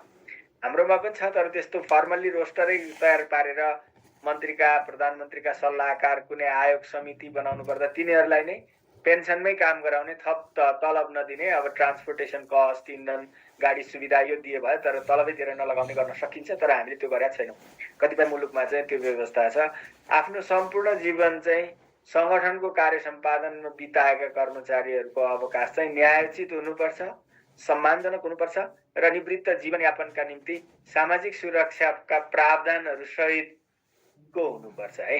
यस्तो खालको व्यवस्था हुनुपर्छ निवृत्ति सेवानिवृत्तिको चाहिँ है, अवकाशको चाहिँ। अब प्रकारहरू विधिहरू के हुन्छन् त भन्दा एउटा त उमेरको हद नै हो। कानुनले तोकेको उमेर पुरा गरेपछि अवकाश पाइन्छ। निजामतीमा 58, अहिले पछि भन्छु। यस्तो उमेरको हद मुलुक पछि फरक छ। एउटै मुलुकमा पनि सेवा पछि संगठन पछि पनि फरक हुन सक्छ। सेवा अवधिले पनि रिटायर हुन्छ। खास गरी उच्च कार्यकारी पदहरूमा चाहिँ निश्चित सेवा अवधिमा तोकिएको हुन्छ। जस्तो सचिव भएपछि 5 वर्षमा अनिवार्य रिटायर पाइहाल्छ। मुख्य सचिव भएपछि 3 वर्ष मात्रै काम गर्न पाउँछ त्यो सेवा अवधिले। अर्को स्वैच्छिक अवकाशको नीति पनि हुन सक्छ। सरकारले कर्मचारी कटौती गर्न वा अनुपयुक्त कर्मचारीलाई चाहिँ विदा गर्न आर्थिक प्रोत्साहन सहितको स्वैच्छिक अवकाश दिने नीति लिन सक्छ। त्यो अन्तर्गत पनि रिटायरमेन्ट हुन सकिन्छ। व्यक्तिले संगठनले तोकेका मापदण्ड पुरा गरेर राजीनामा पनि दिन सक्छ स्वेच्छाले हैन। स्वयंले राजीनामा दिएर पनि कुनै पनि बेला अवकाश लिन सक्छ। तर संगठनसँग कुनै किसिमको बोन्ड छ भने, सम्झौता गरेको छ भने चाहिँ त्यो अवधिभर अवकाश हुन पाइँदैन। त्यसैले अवकाशलाई चाहिँ हामीले अनिवार्य अवकाश, स्वैच्छिक अवकाश, राजीनामाबाट अवकाश भनेर 3 प्रकारमा पनि विभाजन गर्न सक्छौँ। कहिलेकाहीँ अब यो निष्कासन गर्ने कुरा, सेवाबाट बर्खास्त गर्ने कुरा चाहिँ अब त्यो अवकाश नभनौँ, त्यो कारबाही भयो हैन। यी विधिहरू हुन्छन् अवकाशका र अवकाशका चाहिँ लाई प्रभाव पार्ने केही तत्त्वहरू हुन्छन्। कहिले अवकाश लिने, छिटो लिने वा ढिलो लिने, यी कुराहरू चाहिँ विभिन्न तत्त्वले निर्धारण गर्छ के। सामाजिक सुरक्षा, सोशल सेक्युरिटीको स्थिति कस्तो छ, यदि त्यो सोशल प्रोटेक्सन, सोशल सेक्युरिटीका प्रोग्रामहरू म्याच्योर्ड भइसकेका छन्, पर्याप्त छन्, मैले जागिर छोडेर पनि सजिलै सर्भाइभ गर्न सक्छु भन्ने भयो भने उसले बेलैमा जागिर छोड्छ। किन जागिर खाइरहन्छ र हैन। वित्तीय प्रोत्साहन, जति धेरै बस्यो उति धेरै सुविधा आउने भयो भने लामो समयसम्म काम गर्छ, अनि फरक नपर्ने भयो भने छिटै अवकाश लिन्छ। व्यक्तिको आर्थिक हैसियत, यदि आफै सम्पन्न छ भने अब कति यो जागिर नोकरी गरिराख्नु भनेर पनि बेलैमा छोड्न सक्छ। जीविकोपार्जन गर्ने धौधौ पर्ने छ भने होइन, सकुन्जेल त काम गर्नुपर्छ भन्ने हुन्छ। अनि वित्तीय सङ्कट, फाइनान्सियल क्राइसिसको बेलामा चाहिँ मान्छेले सकेसम्म काम नछोडौँ भन्छ, तर संस्थाले, बिजनेसले चाहिँ फेरि सकेसम्म मान्छे कटौती गरौँ भन्ने हुन्छ। त्यसले अवकाशलाई प्रभाव पार्छ। अर्को व्यक्तिको स्वास्थ्य स्थिति कस्तो छ, हेल्थ स्ट्याटस राम्रो छ भने अलि बढी उमेरसम्म काम गर्न सक्छ, हेल्थ स्ट्याटस कमजोर छ भने छिटै छोड्छ।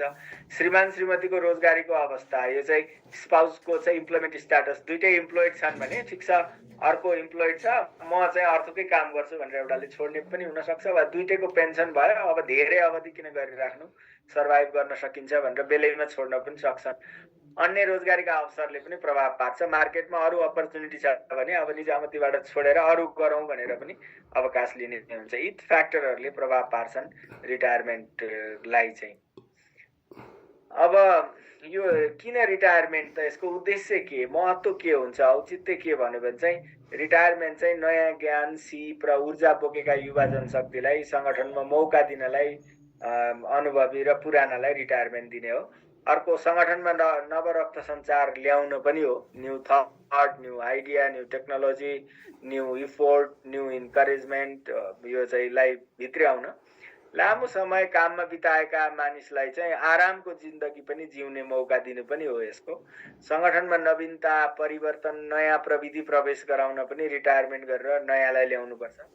अनुपयुक्त र अनुत्पादक कर्मचारीलाई हटाएर सङ्गठनलाई चुस्त बनाउन पनि स्वैच्छिक फोर्सफुल रिटायरमेन्टहरू दिनुपर्छ। सङ्गठनको अनावश्यक खर्च, आकार र वेस्टेजलाई कटौती गर्न पनि यो जरुरी हुन्छ हैन। त्यसपछि मातहतका अनुभवी र क्षमतावान कर्मचारीलाई चाहिँ बढुवाको अवसर दिन पनि यो चाहिँ रिटायरमेन्ट जरुरी हुन्छ हैन। अनि कर्मचारीको लामो समयको अनुभवलाई अन्यत्र क्षेत्रमा प्रयोगको अवसर दिनका लागि पनि हो। यहाँ काम गर्यो निजामतीमा, अब अन्य त्यो नलेज स्किललाई चाहिँ किन अन्य क्षेत्रमा प्रयोग नगर्ने त, त्यो अवसर दिनलाई पनि गर्नुपर्छ रिटायरमेन्ट। अनि कर्मचारी वा पेसाजीवीलाई चाहिँ जीवनको केही समय समाज सेवा गर्न, अध्यात्म लगायतका काममा व्यतीत गर्ने अवसर प्रदान गर्न पनि रिटायरमेन्ट जरुरी हुन्छ हैन। नेपालमा के व्यवस्था छ त भन्दा 58 वर्ष उमेर पुगेको निजामती कर्मचारी सेवाबाट स्वत अवकाश हुन्छ उमेरको हदले। मुख्य सचिव 3 वर्ष र विशिष्ट श्रेणी सचिव सरहको व्यक्ति चाहिँ 5 वर्ष सेवा अवधि पुगेको भए 58 वर्ष अगावै पनि अवकाश हुन्छ। अनि स्वास्थ्य सेवाका कर्मचारीको हकमा 60 वर्षमा अवकाश पाउने व्यवस्था छ। जिल्ला र उच्च अदालतका न्यायाधीश 63 वर्षमा, सर्वोच्च अदालतका न्यायाधीश र संवैधानिक निकायका पदाधिकारीहरू 65 वर्षमा उमेरको हदले अवकाश पाउने व्यवस्था छ। अनि शारीरिक वा मानसिक रूपले अशक्त कर्मचारीलाई विशेष सुविधा सहित अवकाश दिने व्यवस्था छ। अनि स्वैच्छिक अवकाश लिन पाउने व्यवस्था, सरकारले सूचना जारी गरेर स्वैच्छिक अवकाशको प्याकेज ल्याउने व्यवस्था छ। कर्मचारीले गोपनीयता कायम नगरेमा, राष्ट्रिय हित विपरीत वा आफ्नो पदीय मर्यादा विपरीत काम गरेमा नेपाल सरकारले अवकाश दिन सक्ने व्यवस्था पनि छ। अवकाशपछि विभिन्न सुविधाहरूको व्यवस्था चाहिँ नेपालमा अवकाश सम्बन्धमा गरिएका व्यवस्था हुन्। समस्या चाहिँ के छन् त भन्दा कर्मचारीहरूमा अवकाश पश्चातको योजनै छैन। अनुभव र ज्ञानको उपयोग अवकाशपछि कसरी गर्ने, अवकाशपछि के गर्ने, अवकाश पश्चातको सामाजिकीकरणको पाटो के हुने, यसको अभाव छ। अनि अवकाश नीति स्थिर हुन सकेको छैन है, यो चाहिँ अस्थिर छ, बारम्बार फेरबदल भइरहन्छ। अनि अवकाश प्राप्त कर्मचारीको अभिलेखको समस्या छ। कति कर्मचारी अवकाश भए, कहाँ कहाँ के गरिरहेछन्, कस्तो अवस्थामा छन्, राज्यलाई परेको बेलामा कसलाई कुन ठाउँमा उपयोग गर्न सकिन्छ, त्यो अभिलेख छैन। निवृत्त कर्मचारीको आचार संहिता बनाएको छैन। सेवाबाट निवृत्त भएपछि जे बोले पनि हुने, जे गरे पनि हुने स्थिति छ। निवृत्त कर्मचारीलाई चाहिँ आदर र सम्मान गर्ने व्यवस्था छैन। बेला बेलामा कमसे कम बोलाउने, आदर सम्मान गर्ने, दोसला ओढाउने, रेकग्निसन गर्ने, यो गर्ने व्यवस्था हुनुपर्ने हो, त्यो छैन। औसत आयु बढ्दै जाँदा अवकाशको उमेर बढ्नु पर्नेमा झन् घटाइएको छ। अब अहिले 60 नै पुर्याउने भनेर प्रस्ताव गरिएको छ, खास पुगेको छैन, त्यो पास हुन बाँकी छ। प्रभावकारी अवकाश नीतिको अभावमा सरकारले चाहिँ अनुत्पादक र अनुपयुक्त कर्मचारीलाई समेत पालिरहनु परेको अवस्था छ र अवकाशपछिका सामाजिक सुरक्षाका यथेष्ट प्रावधानहरूको पनि कमी छ। यस्ता खाली समस्याहरू छन्। अब के गर्नुपर्छ भन्ने त्यसलाई चाहिँ उल्टाएर लेख्ने हो। यो चाहिँ अवकाशको कुरा भयो हैन। मैले अब तपाईहरुलाई सरसर्ती यो अर्को हाम्रो मोटिभेसन र यो चाहिँ पर्फर्मेन्स अप्राइजलको कुरा गर्छु अनि आजको सिद्ध्याउँछु। यो उत्प्रेरणा र कार्य सम्पादन मूल्याङ्कन पनि महत्त्वपूर्ण विषय हो है यो च्याप्टरको। यसमा चाहिँ ह्याङ भयो जस्तो छ, एकैछिन है।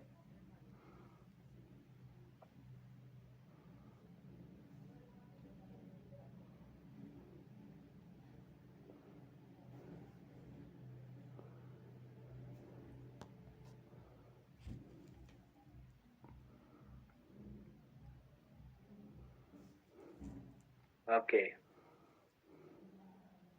अब यसमा उत्प्रेरणा भनेको चाहिँ सिम्पल के हो त भन्दाखेरि कुनै काम गर्नका लागि व्यक्तिमा भित्रैबाट सिर्जना हुने तत्परता वा जागरुकतालाई हामी उत्प्रेरणा भन्छौँ। कुनै काम गर्न है, केही काम गर्नु छ, त्यसका लागि व्यक्तिमा उत्प्रेरणा प्रेरणा जाग्यो, भित्रैबाट सिर्जना भयो, तत्परता सिर्जना भयो भने त्यो नै उत्प्रेरणा हो। काम गरौँ गरौँ भन्ने भावना जाग्नु, त्यो नै उत्प्रेरणा हो हैन। र उत्प्रेरणा चाहिँ व्यक्तिको व्यवहारलाई निर्धारण गर्ने अनि त्यसको व्यवहारको प्रयोग गराउने र त्यस्तो व्यवहारमा दिगोपना कायम गराउने। ओके, बिहेभियरलाई डिटरमाइन गर्ने, बिहेभियर क्रिएट गर्ने, त्यसलाई चाहिँ प्रयोग गराउने, एक्सनमा ल्याउने बिहेभियर, अनि त्यसलाई चाहिँ निरन्तरता दिने वा दिगोपना कायम गराउने तत्त्वहरूको समष्टि हो। र व्यक्तिलाई कुनै खास तरिकाले काम कार्य सम्पादन गराउने शक्तिलाई नै हामीले उत्प्रेरणा भन्छौँ। यो उत्प्रेरणा चाहिँ भावनात्मक मनोवैज्ञानिक पक्ष हो व्यक्तिको, र त्यो भावनात्मक मनोवैज्ञानिक पक्षले उसलाई निश्चित लक्ष्य प्राप्ति गर्ने दिशामा अभिप्रेरित र निर्देशित गर्छ। त्यसैले यो जैविक हुन्छ, भावनात्मक हुन्छ, सामाजिक र संज्ञानात्मक शक्तिहरूको समष्टि हो यो भनेको। र यो चाहिँ जहिले पनि नतिजा उन्मुख हुन्छ है, नतिजा उन्मुख हुन्छ। अब उत्प्रेरणाको निश्चित विशेषता हुन्छन्, यानि कि प्रकृति हुन्छ। त्यो भनेको व्यक्तिको मनोवैज्ञानिक पक्ष हो, माथि नै भनिहालेँ उत्प्रेरणा भनेको। र यो अरू वस्तु उत्प्रेरित हुँदैन, यो मानव संसाधनसँग सम्बन्धित छ। मेसिन वा मुद्रा वा फाइनान्सी वा टेक्नोलोजी यो चाहिँ उत्प्रेरित हुने होइन, खालि ह्युमन रिसोर्ससँग सम्बन्धित विषय हो। र उत्प्रेरणा व्यक्ति विषय फरक हुन्छ, को के कारणले उत्प्रेरित हुन्छ भन्ने कुरा चाहिँ सबैमा एउटै हुँदैन। अनि यो एउटा जटिल र गतिशील प्रक्रिया हो उत्प्रेरणा भनेको, र इच्छा र आवश्यकतामा आधारित हुन्छ। किन मान्छे उत्प्रेरित हुन्छ त भन्दा आफ्ना इच्छा पूर्ति गर्न, आवश्यकता पूर्ति गर्न हो। लक्ष्य तथा कार्यमुखी प्रक्रिया हो यो, माथि नै मैले भने इट इज गोल ओरिएन्टेड र एक्सन ओरिएन्टेड प्रोसेस हो। र मानवीय सन्तुष्टिको कारण र परिणाम दुवै हो उत्प्रेरणा है।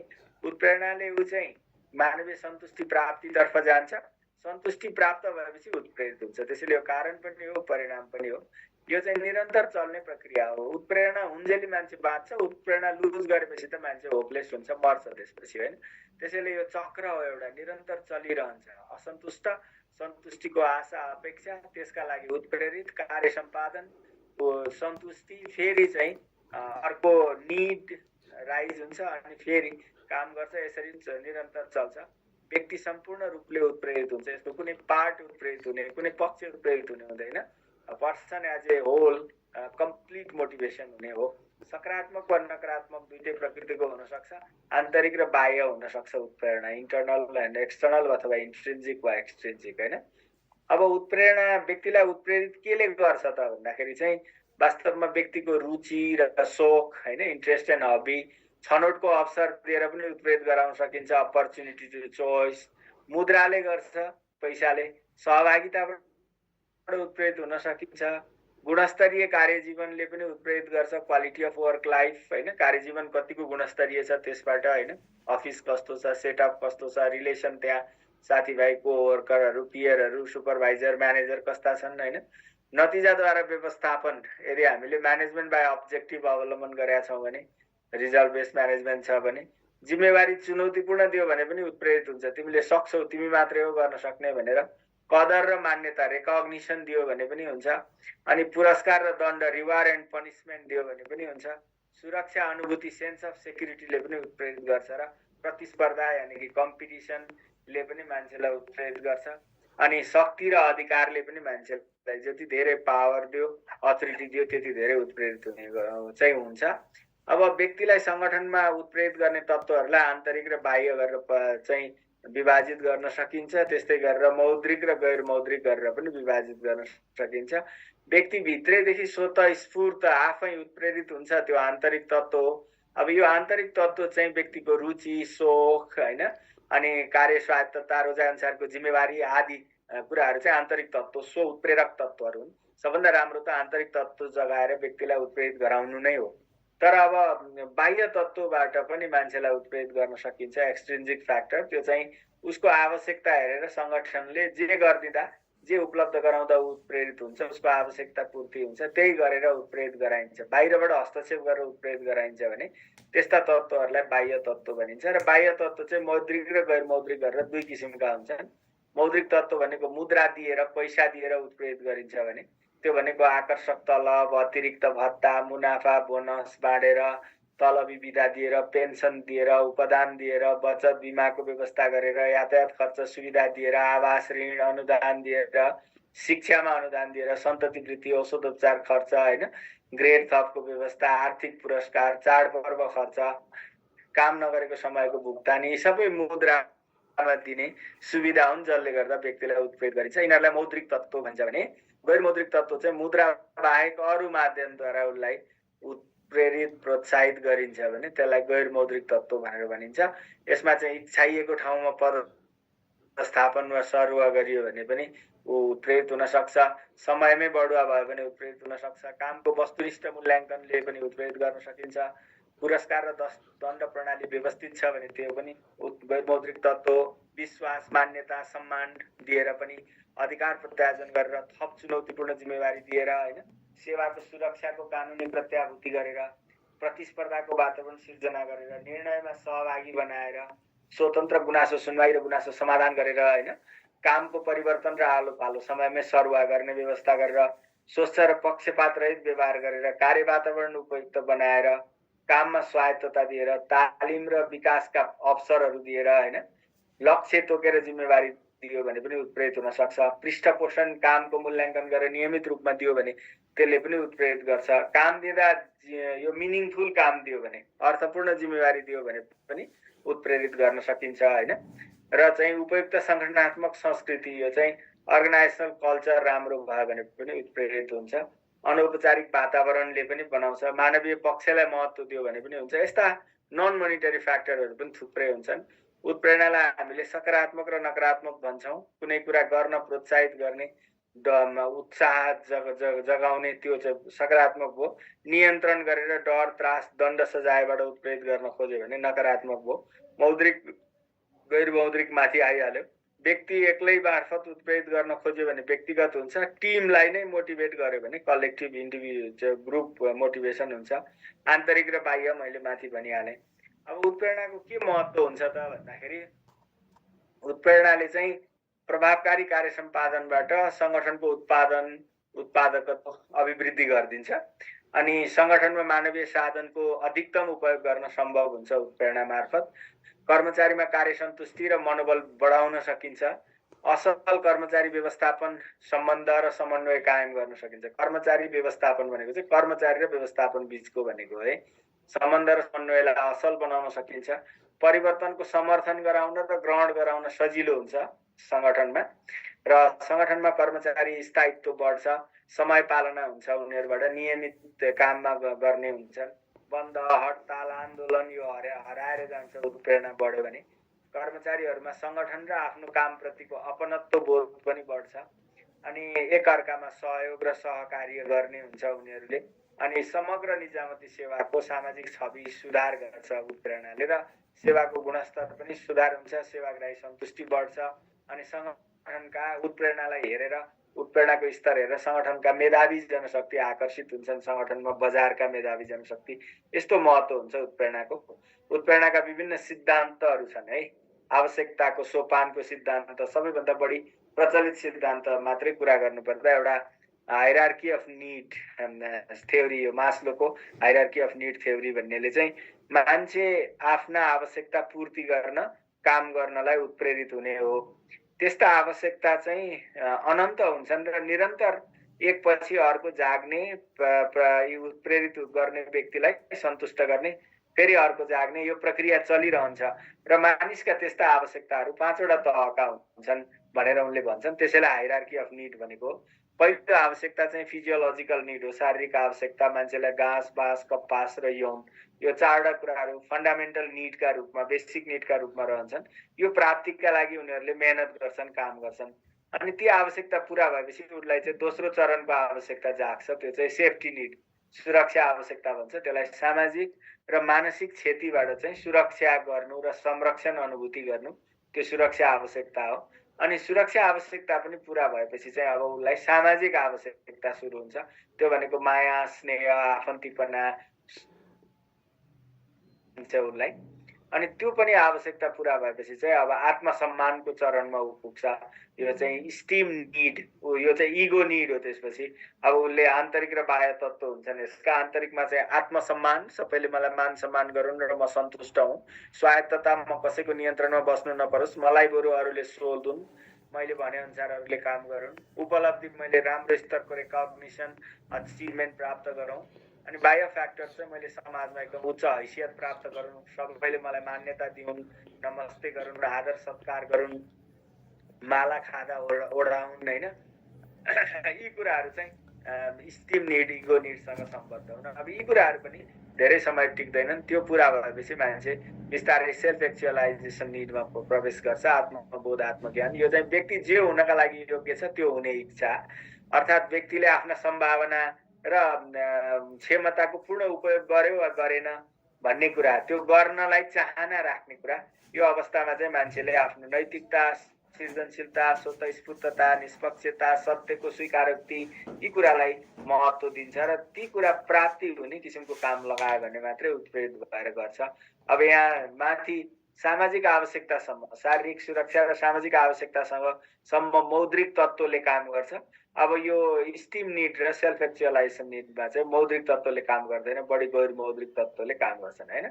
यिनै कुराहरूलाई आधार मानेर अरू सिद्धान्तहरू पनि विकास भएका छन्। सबभन्दा फाउन्डेसन थ्योरी चाहिँ त्यही हो, मास्लोको हायरार्की अफ निड। अब यो क्लिन्टन पी एल्डरफरको चाहिँ यो जुन ERG सिद्धान्त छ, त्यही मास्लोकै 5वटा लेयर अफ हायरार्कीलाई चाहिँ हामीले उनले चाहिँ एक्जिस्टेन्स तत्त्व, सम्बद्धता रिलेटेडनेस तत्त्व र वृद्धि तत्त्व तह ग्रोथ भनेर 3टा तहमा चाहिँ के गरेको छ त भन्दाखेरि डिभाइड गरेको छ। एल्डरफरको सिद्धान्तमा मास्लोका शारीरिक र सुरक्षा आवश्यकता अस्तित्व तत्त्वभित्र पर्छन्, अनि सामाजिक आवश्यकता चाहिँ सम्बद्धता तत्त्वभित्र पर्छ अथवा तहभित्र, र आत्मसम्मान र आत्मबोध आवश्यकता चाहिँ वृद्धि तहभित्र समेटेर त्यही कुरालाई ERG थ्योरी भनेर चाहिँ उनले व्याख्या गरेका छन्। एउटै फरक के छ भने मास्लोले चाहिँ एउटा तहको आवश्यकता मिट भएपछि मात्रै व्यक्ति अर्को तहको आवश्यकतामा प्रवेश गर्छ भनेका थिए भने एल्डरफरले चाहिँ ती आवश्यकताहरू प्यारलली जाग्ने र प्यारलली सन्तुष्ट गर्न प्रयत्न गर्ने पनि हुन्छ, एउटा पछि अर्को गरेर क्रमशः गर्नु पर्दैन भनेर उनले भन्छन्। अब हजबर्गले चाहिँ त्यही मास्लोकै कुरालाई फेरि रिअरेन्ज गरेर आरोग्य उत्प्रेरणा सिद्धान्त भनेर भने यो हाइजिन मोटिभेसन फ्याक्टर। अब हाइजिन फ्याक्टर भनेको चाहिँ के हो भनेदेखि व्यक्तिलाई न्यूनतम आवश्यकताहरू परिपूर्ति नभएसम्म ऊ चाहिँ असन्तुष्ट हुन्छ, र ती न्यूनतम आवश्यकता परिपूर्ति भएपछि चाहिँ ऊ असन्तुष्ट हुँदैन, मतलब सन्तुष्ट चाहिँ हुँदैन तर असन्तुष्ट हुँदैन ऊ। अनि असन्तुष्ट नहुनु भनेको उत्प्रेरित हुनु भयो होइन। अब त्यसपछि एडिसनल फ्याक्टरहरू जुन हो त्यो उत्प्रेरित गर्ने फ्याक्टरहरू चाहिँ अरू थप हुनुपर्छ अनि मात्रै उत्प्रेरित हुनुपर्छ भनेको हाइजिन फ्याक्टर मिट भएर अनि प्लस मोटिभेसनल फ्याक्टर भएपछि मात्रै उत्प्रेरित हुन्छ भन्छन् यो हजबर्गले चाहिँ हाइजिन मोटिभेसन फ्याक्टर थ्योरीमा चाहिँ। अब उनका अनुसार चाहिँ आरोग्य तत्त्व यानि कि हाइजिन फ्याक्टरमा चाहिँ के पर्छन् त भन्दा संगठनको नीति, सुपरिवेक्षक र सहकर्मी बीचको सम्बन्ध, कार्य वातावरण, तलब सुविधा, हैसियत, सुरक्षा, यी सबै कुरा चाहिँ हाइजिन फ्याक्टर मात्रै हो, ती प्री कन्डिसन हुन् असन्तुष्ट हुन नदिने। अब ती प्री कन्डिसन हाइजिन फ्याक्टर पुरा गरेपछि चाहिँ अब उत्प्रेरक तत्त्व चाहिँ उपलब्धि, मान्यता, कामको प्रकृति, जिम्मेवारी, उन्नति, वृद्धि आदि चाहिँ मोटिभेसनल फ्याक्टर हुन्। ती तत्त्व भएपछि मात्रै उत्प्रेरित हुन्छ। हाइजिन फ्याक्टर हुँदाखेरि चाहिँ ऊ एक किसिमको निरपेक्ष अवस्थामा हुन्छ, असन्तुष्ट चाहिँ हुँदैन तर सन्तुष्ट पनि हुँदैन। सन्तुष्ट हुनलाई उत्प्रेरित हुनुपर्छ, उत्प्रेरित हुनलाई चाहिँ मोटिभेसनल फ्याक्टरहरू अस्तित्वमा आउनुपर्छ भन्ने उनको हजबर्गको यो हाइजिन मोटिभेसन तत्त्व। अब यो ब्रोडली चाहिँ हाइजिन तत्त्व बढी मोनिटरी फ्याक्टरसँग सम्बन्धित जस्तो देखिन्छ, अनि मोटिभेसनल फ्याक्टर चाहिँ नन मोनिटरी तत्त्वहरूसँग तहहरूसँग चाहिँ बढी आबद्ध देखिन्छ। अर्को एउटा चाहिँ म्याकग्रेगरको XY थ्योरी भन्ने छ। यो चाहिँ व्यवस्थापनले कर्मचारी प्रति कस्तो दृष्टिकोण राख्छ भन्नेसँग सम्बन्धित छ। नकारात्मक दृष्टिकोण राख्नेहरूले एक्स थ्योरीमा विश्वास गर्छन्। एक्स थ्योरीका अनुसार चाहिँ कर्मचारी काम छल्ने, उत्तरदायित्व पन्छाउने, हैन, परिवर्तनलाई अस्वीकार गर्ने र तल्लो तहका आवश्यकता बोकेको हुन्छ भन्छन्। भनेदेखि आधुनिक र सकारात्मक दृष्टिकोण राख्ने व्यवस्थापकहरूले चाहिँ कर्मचारी चाहिँ काम मन पराउने गर्न खोज्ने हुन्छन्, उत्तरदायित्व वहन गर्छन्, परिवर्तनलाई स्वीकार गर्छन्, हैन, यस्तो हुन्छन् भन्ने मान्यता राख्छ। त्यसैले यो एक्स थ्योरी र वाइ थ्योरीलाई यसरी डिफरेन्स पनि छुट्याउन सकिन्छ। एउटा कर्मचारीको प्रवृत्तिमा अघि भनिहालेँ एक्स सिद्धान्तको एउटा मान्यता हुन्छ, वाइ थ्योरीको एक्स थ्योरीको नकारात्मक मान्यता, वाइ थ्योरीको सकारात्मक मान्यता। लक्ष्य चाहिँ एक्स सिद्धान्तको संगठनको लक्ष्यमा जोड दिन्छ एक्स सिद्धान्तले, संगठनात्मक लक्ष्यमा। वाइ सिद्धान्तले चाहिँ संगठनात्मक र व्यक्तिगत दुवै लक्ष्यलाई एकीकरण गर्न खोज्छ।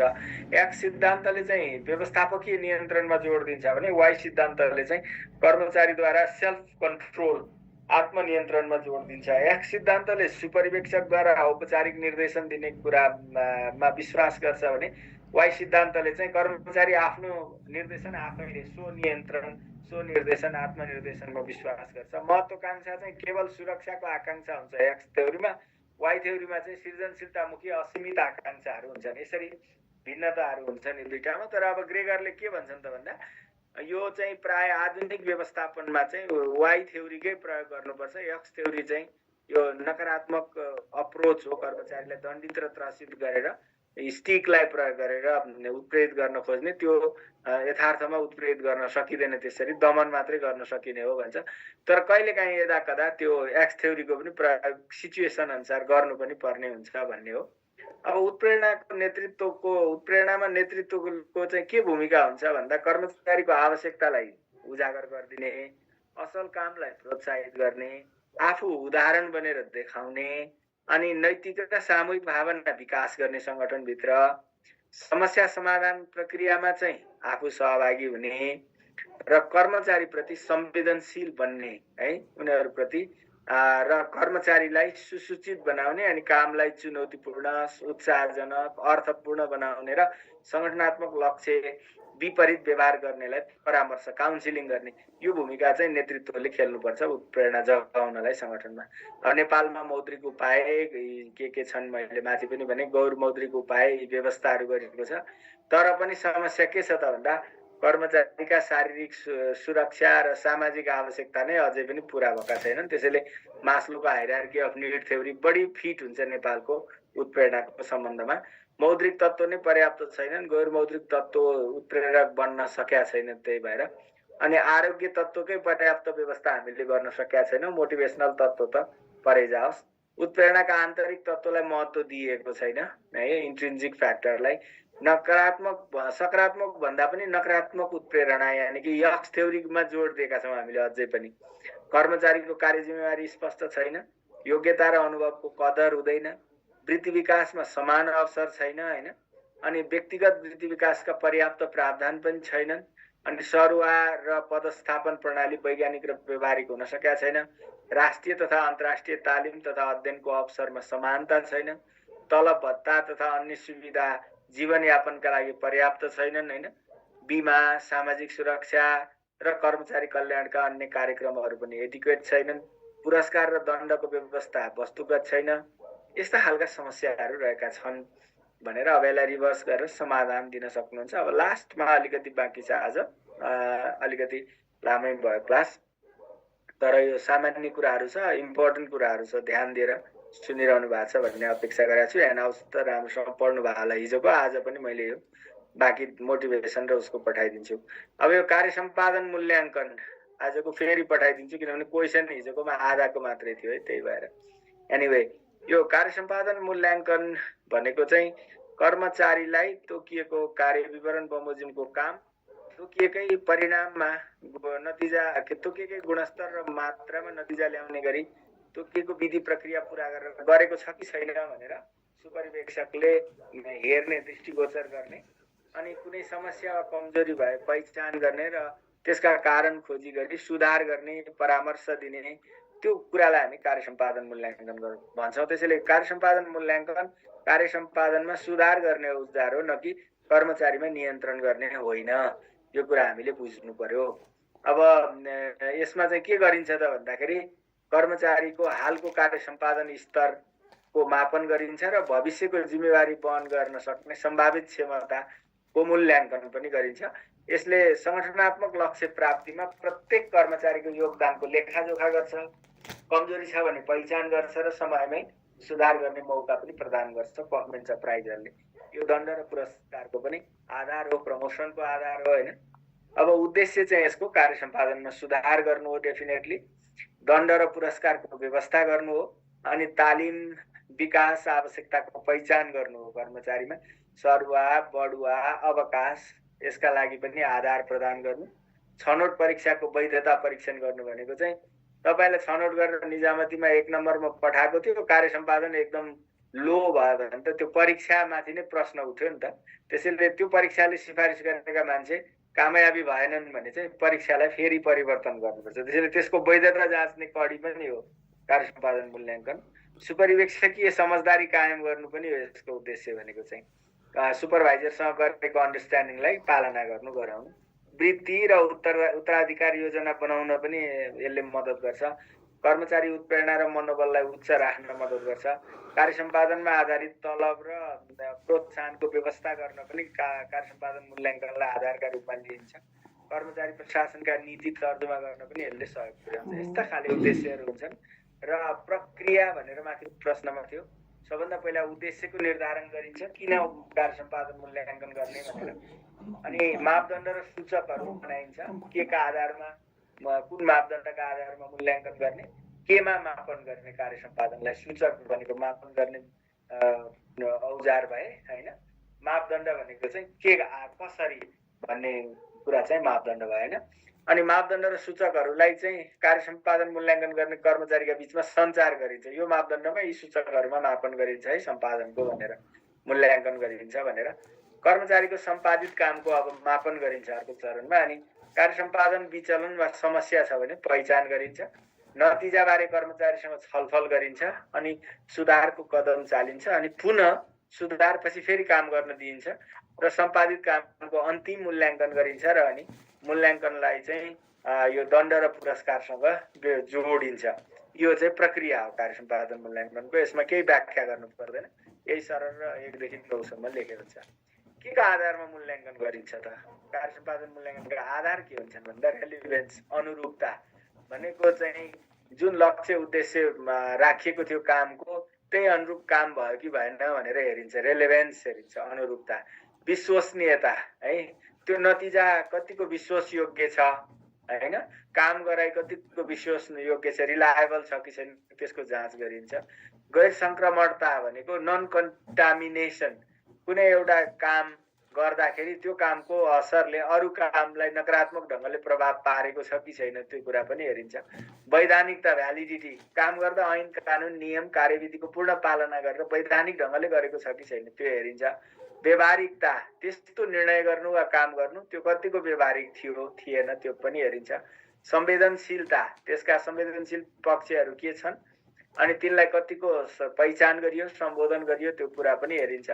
अर्को चाहिँ यो सुधारमुखी, करेक्सन ओरिएन्टेड भयो कि भएन भन्ने, उसले त्यो लेसन लर्न गरेर सुधार गर्न खोज्यो कि खोजेन ती कुराहरू पनि हेरिन्छ। त्यसैले कार्य सम्पादन मूल्याङ्कनका यस्ता आधारहरू हुन्छन् र कार्य सम्पादन मूल्याङ्कनका सर्टेन प्रकृतिहरू हुन्छन्। यो महत्त्वपूर्ण कुरा मैले भन्दैछु है तपाईँहरू। यसमा 180 डिग्री, 160 डिग्री हैन, के अरे 360 डिग्री, अनि त्यसपछि अरू के भन्नुहुन्छ, तर यो भनेको टक्रकै कति प्रकारको हुन्छ अनि के का आधारमा त्यो भने हो भन्ने कुरा यहाँ लेखिदिएको छु मैले। एउटा चाहिँ यो प्रकृति कस्तो हुन्छ भने 90 डिग्री मात्रै मूल्याङ्कन गर्ने हो के, 90 डिग्री इभ्यालुएसन भनेको चाहिँ सुपरिवेक्षकले आफू मातहतको कर्मचारीलाई ठाडो भयो 90 डिग्री भनेको, भर्टिकल लिनियर भयो, माथिल्लो सुपरिवेक्षकले आफ्नो मातहतको कर्मचारीलाई मूल्याङ्कन गर्ने 90 डिग्री भयो, त्यहाँ दोहोरो केही भएन। कर्मचारीले सो मूल्याङ्कन नगर्ने, सुपरभाइजर यानि कि हाकिमले मात्रै गर्ने, अनि अरूबाट पनि मूल्याङ्कन नगराइने, खालि सुपरिवेक्षकले मात्रै गर्ने छ भने त्यसलाई हामी 90 डिग्री, अहिले हाम्रो ट्वाक्कै यो 90 डिग्री छ है कार्य सम्पादन मूल्याङ्कन। अर्को चाहिँ 180 डिग्री हुन्छ, त्यो भनेको चाहिँ कर्मचारी स्वयंले पहिला मूल्याङ्कन गर्ने अनि आफूले गरेको मूल्याङ्कनमा सुपरिवेक्षकले चाहिँ पुनरावलोकन बैठकमा दोहोरो छलफल गरेर सहमति दिने, त्यो व्यवस्था छ भने 180 डिग्री। कर्मचारीले सेल्फ इभ्यालुएसन गर्छ अनि उसले इभ्यालुएसन गरेको प्रस्तावमाथि सुपरिवेक्षकसँग छलफल गरेर अन्तिम अङ्क दिइन्छ भने त्यसलाई चाहिँ हामीले यो के भन्छौँ भन्दा 180 डिग्री मूल्याङ्कन भन्छौँ।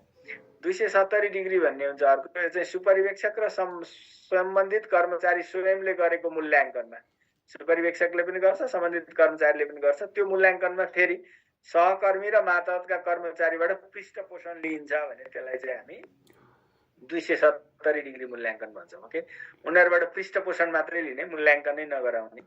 अनि 300 डिग्री भनेको चाहिँ सुपरिवेक्षकले पनि गर्ने, कर्मचारी स्वयंले पनि मूल्याङ्कन गर्ने र सहकर्मी र मातहतका कर्मचारी अनि सेवाग्राहीको पनि पृष्ठपोषण लिने। यो चाहिँ सहकर्मी, मातहतका कर्मचारी, सेवाग्राही। 270 मा चाहिँ सेवाग्राही थिएन हैन, 180 मा, 90 मा सुपरिवेक्षकले मात्रै, 180 मा कर्मचारी र सुपरिवेक्षक, अनि 270 मा यो चाहिँ कर्मचारी, सुपरिवेक्षक, सहकर्मी र मातहतका कर्मचारी हैन, अनि 360 मा चाहिँ सुपरिवेक्षक, सम्बन्धित कर्मचारी, सहकर्मी, मातहतका कर्मचारी र बाहिरको पनि आएको सेवाग्राही पनि। अब 720 डिग्री मूल्याङ्कन पनि हुन्छ। 360 त राउन्ड भइसक्यो, सबैको गराइयो, तर 720 भनेको के हो त भन्दा एकचोटि गरिएको 360 डिग्री मूल्याङ्कनलाई फेरि निश्चित समय छोड्ने र त्यो समयको अन्तरालपछि चाहिँ पुनः फेरि एकचोटि 360 डिग्री मूल्याङ्कन गरेर हेर्ने पद्धतिलाई हामी 720 डिग्री भन्छौँ। त्यसको डबल इभ्यालुएसन पनि, अर्थात् निश्चित समय अन्तरालमा उही कर्मचारीको 2 पटक 360 डिग्री मूल्याङ्कन गरेर तुलना गरिन्छ र अन्तिम नतिजा तय गरिन्छ भने यसलाई 720 डिग्री मूल्याङ्कन। अब गर्नुपर्ने त 720 डिग्री हो, तर यो सम्भव छैन। हामीले त खालि 90 डिग्री मात्रै गर्ने गरेका छौँ। ओके, अब अर्को महत्त्वपूर्ण यो कार्य सम्पादन मूल्याङ्कनको चाहिँ बहुउद्देश्य उपयोग भनेको के हो, केमा हुन्छ? यो धेरै क्षेत्रमा, व्यवस्थापन प्रशासनका धेरै क्षेत्रमा कासमुलाई प्रयोग गर्ने यसको बहुउद्देश्य उपयोग हो। यो चाहिँ देखाए अनुसार छ भनेर यिनै यहाँ जे लेखिदिएको छु टक्कै यही लेख्ने। एउटा चाहिँ कर्मचारी र सङ्गठनको कार्य सम्पादनमा सुधार गर्न यसको प्रयोग हुन्छ। दोस्रो चाहिँ कर्मचारीलाई कामको सम्बन्धमा पृष्ठपोषण दिन पनि यसको प्रयोग हुन्छ। तेस्रो दण्ड र पुरस्कारको व्यवस्थापन गर्न कासमुलाई नै आधार लिइन्छ। अर्को कर्मचारीको तालिम र विकासको आवश्यकता पहिचान गर्न र त्यो सम्बन्धी निर्णय गर्न पनि कासमुलाई हेरिन्छ। जो कासमुमा तल हुन्छ उसलाई तालिम दिनुपर्ने रहेछ अनि उसको क्षमता विकास गर्नुपर्दो रहेछ भनेर पहिचान हुन्छ नि त। बढुवा, सरुवा, अवकाश यी विषयमा निर्णय गर्न पनि कार्य सम्पादन मूल्याङ्कनलाई नै हेरिन्छ। तलब, भत्ता, अन्य सुविधा पनि कार्य सम्पादनका आधारमा निर्धारण गर्न सकिन्छ। वृद्धि विकास योजना तर्जुमा र कार्यान्वयन गर्न पनि कार्य सम्पादन मूल्याङ्कनलाई आधारका रूपमा लिन सकिन्छ। उत्तराधिकार योजना लागू गर्न पनि पर्फर्मेन्स अप्राइजल हेर्न सकिन्छ। छनौटको परीक्षाको वैधानिकता प्रमाणित गर्न होस्, सुपरिवेक्षणका आधारहरूको पुनरावलोकन गर्न, सुपरिवेक्षक र कर्मचारी बीचको समझदारीलाई कायम गराउन र कर्मचारी प्रशासन सम्बन्धी नीतिहरू तर्जुमा गर्न, यी ठाउँमा चाहिँ कार्य सम्पादन मूल्याङ्कनको उपयोग हुने भएको भएर यसलाई चाहिँ यस्तो बहु क्षेत्रमा हुने उपयोगलाई नै यसलाई बहुउद्देश्य उपयोग भनेको हो, बहु उपयोग भनेर भनेको हो। अब नेपालमा पनि यस्तै यी प्राय सबै कुरामा कार्य सम्पादन मूल्याङ्कनको उपयोग भएको छ, कानुन नियम नीतिमा भए अनुसार। तर व्यवहारमा चाहिँ फेरि जस्तो तालिम विकासका अवसरहरू कासमुमा आधारित छैनन्। वास्तवमा कासमु चाहिँ बढुवामा प्रयोग भएको छ, त्योभन्दा बाहेक दण्ड पुरस्कारमा पनि हेरिँदैन। तलब भत्ता सुविधा पनि कार्य सम्पादनमा आधारित छैन। वृत्ति विकास छ, उत्तराधिकार योजना लागू नै छैन। छनौट परीक्षाको वैधानिकता परीक्षण गर्न त प्रयोगै गरिँदैन। त्यसैले नेपालमा यसको प्रयोगको अवस्था चाहिँ बहुउद्देश्य उपयोग चाहिँ हुन सकेको छैन भनेर उदाहरणका लागि यो भनेर लेख्नु। अब हाम्रो के व्यवस्था छ त भन्दा निजामती सेवा ऐनको दफा 24 कले चाहिँ कार्य सम्पादन मूल्याङ्कन सम्बन्धी व्यवस्था गरेको छ। नियममा पनि त्यसको इलाबोरेसन छ। यी दुईटैमा भएको व्यवस्थालाई हेर्ने हो भने चाहिँ कासमुको आधार सहितको कार्य सम्पादन मूल्याङ्कन फारमको व्यवस्था गरिएको छ, के आधारमा मूल्याङ्कन गर्ने भनेर। अनि कार्य सम्पादन मूल्याङ्कनका 3टा तह कायम गरिएको छ, जसअनुसार पहिलो तहमा सुपरिवेक्षकले गर्छ, 25 अङ्क दिन्छ। दोस्रो तहमा पुनरावलोकनकर्ताले गर्छ, त्यसले चाहिँ 25, 10, 35 10 अङ्क दिन्छ। र तेस्रो तहमा चाहिँ सुपरिवेक्षण समितिले गर्छ, के अरे पुनरावलोकन समितिले गर्छ, त्यसले चाहिँ 5 अङ्क दिन्छ र 40 अङ्क यसरी 3 तहबाट हुन्छ। अनि मूल्याङ्कन गरिने कर्मचारी भन्दा कम्तीमा 1 श्रेणी माथिको कर्मचारी चाहिँ सुपरिवेक्षक हुन्छ है, र सुपरिवेक्षक भन्दा 1 श्रेणी माथिको सम्बन्धित कर्मचारी चाहिँ पुनरावलोकनकर्ता, यस्तो व्यवस्था छ। अनि कार्यक्षमताका आधारमा हुने बढुवामा चाहिँ कार्य सम्पादन मूल्याङ्कन बापत 40 अङ्क छुट्याइएको छ। उक्त कुल 40 अङ्क मध्ये सुपरिवेक्षक, पुनरावलोकनकर्ता, पुनरावलोकन समितिले चाहिँ क्रमशः अधिकतम 25, 10 र 5 अङ्क प्रदान गर्न सक्ने व्यवस्था छ। र सुपरिवेक्षक र पुनरावलोकनकर्ताले चाहिँ 4वटा आधारमा अङ्क प्रदान गर्छन्। एउटा चाहिँ सम्पादित कामको समग्र परिणाम कति छ, क्वान्टिटी। सम्पादित कामको समग्र गुणस्तर कस्तो छ, क्वालिटी। अनि सम्पादित कामको समग्र समय कति लगाएको छ, टाइम। र सम्पादित कामको समग्र लागत, कस्ट। त्यसैले QQTC 4वटा आधारहरू हुन् मूल्याङ्कन गर्ने चाहिँ। पुनरावलोकन समितिले चाहिँ व्यक्तिगत गुण आचरणका आधारमा अङ्क दिन्छ। अनि त्यस्ता व्यक्तिगत गुण र आचरणहरू चाहिँ कर्मचारीहरूको श्रेणी अनुसार भिन्न भिन्न रहने व्यवस्था गरिएको छ। के अपेक्षा गरिन्छ त्यो छ कि छैन भनेर हेर्ने हो। राजपत्राङ्कित कर्मचारीको कार्य सम्पादन मूल्याङ्कन अर्धवार्षिक र वार्षिक रूपमा 2 चोटि हुन्छ। राजपत्र अनङ्कितको चाहिँ कार्य सम्पादन मूल्याङ्कन वार्षिक रूपमा मात्रै हुन्छ के। वार्षिक रूपमा साउन पहिलो हप्ता कर्मचारीले फारम भरेर बुझाउनुपर्छ, साउनभरिमा मूल्याङ्कन हुन्छ। अर्धवार्षिक चाहिँ पुसमा हैन। यसरी राजपत्राङ्कितको अर्धवार्षिक र वार्षिक, अनङ्कितको चाहिँ वार्षिक मात्रै हुने व्यवस्था छ। प्राप्त अङ्कमाथि चाहिँ कर्मचारीलाई चित्त बुझेन भने ठोस आधार र कारण सहित चाहिँ का समूहको अङ्कमा चित्त नबुझ्दा तोकिएको अधिकारी समक्ष उजुरी दिन सक्छ र वार्षिक कार्य सम्पादन मूल्याङ्कन बापत सुपरिवेक्षक र पुनरावलोकनकर्ताले चाहिँ 95% भन्दा बढी र 75% भन्दा कम अङ्क दिँदा चाहिँ कारण खुलाउनुपर्छ। त्यसरी कम दिन पाइँदैन के। समस्या के छ त भन्दा सबै सेवा समूह उपसमूहका लागि एकै किसिमको मूल्याङ्कन फारम प्रयोग हुन्छ। त्यसले 2 जेनेरिक इभ्यालुएसन भयो। अनि मूल्याङ्कनका आधार र सूचकहरू वस्तुगत भन्दा बढी विषयगत छन्। पुनरावलोकन समितिले चिन्दै नचिनेको व्यक्तिको अब व्यक्तिगत गुणका आधारमा व्यवहारका आधारमा कसरी मूल्याङ्कन गर्ने त्यो व्यवस्था छ। मूल्याङ्कन चाहिँ वस्तुपरक मापदण्डमा आधारित नभएर हचुवाको भरमा हुने गरेको छ। अब कतिपय कर्मचारीमाथि चाहिँ सुपरिवेक्षकले यो कासमुलाई चाहिँ व्यक्तिगत प्रतिशोधको हतियारका रूपमा प्रयोग गरेको छ कि यसलाई कासमु त रेट दिउँ भनेर रेटेर अनि उसको वृत्ति विकासमा असर पुगेको छ। काम गर्दा गर्दै पनि कासमु रेटिएर यो प्रतिशोध लिने गरेको छ। अनि कर्मचारीको कार्य विवरण वार्षिक कार्यक्रम तथा बजेट र संगठनलाई चाहिँ तोकिएको लक्ष्यसँग यो कासमुलाई जोड्न नसक्दा यो नतिजामुखी भएको छैन हैन। अनि कार्य सम्पादन मूल्याङ्कन प्रक्रियालाई पारदर्शी बनाउन सकिया छैन। अर्धवार्षिक मूल्याङ्कनको व्यवस्था छ तर त्यो पूर्ण रूपमा कार्यान्वयन भएको छैन। यो अर्धवार्षिक चाहिँ राजपत्राङ्कित कर्मचारीको वास्तविक मूल्याङ्कन नगरी औपचारिकता पूरा गर्न मात्रै सबैलाई पूर्णाङ्क दिने व्यवस्था छ। 360 डिग्री मूल्याङ्कन प्रणालीको अभाव छ जसले गर्दा सहकर्मी सेवाग्राही मातहतका कर्मचारी यिनीहरूले मूल्याङ्कन गर्न पाउँदैनन्। कासमु केवल बढुवामा मात्रै उपयोग हुन्छ। तालिममा, दण्ड पुरस्कारमा, तलबमा, कायम मुकायममा यसलाई आधारको रूपमा लिने गरिएको छैन। भनेको यसको बहुउद्देश्य उपयोग हुन सकेका छैन।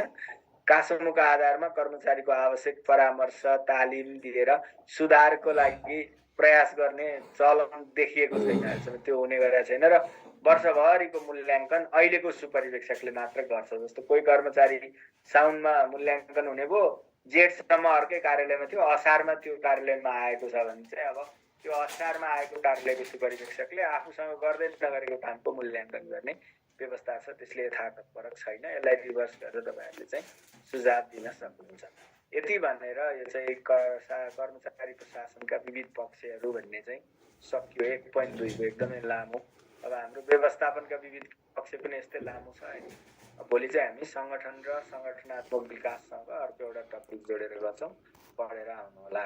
आज यति नै गरे। मैले यो दुईटा ह्यान्डआउट्सलाई फेरि पठाइदिन्छु।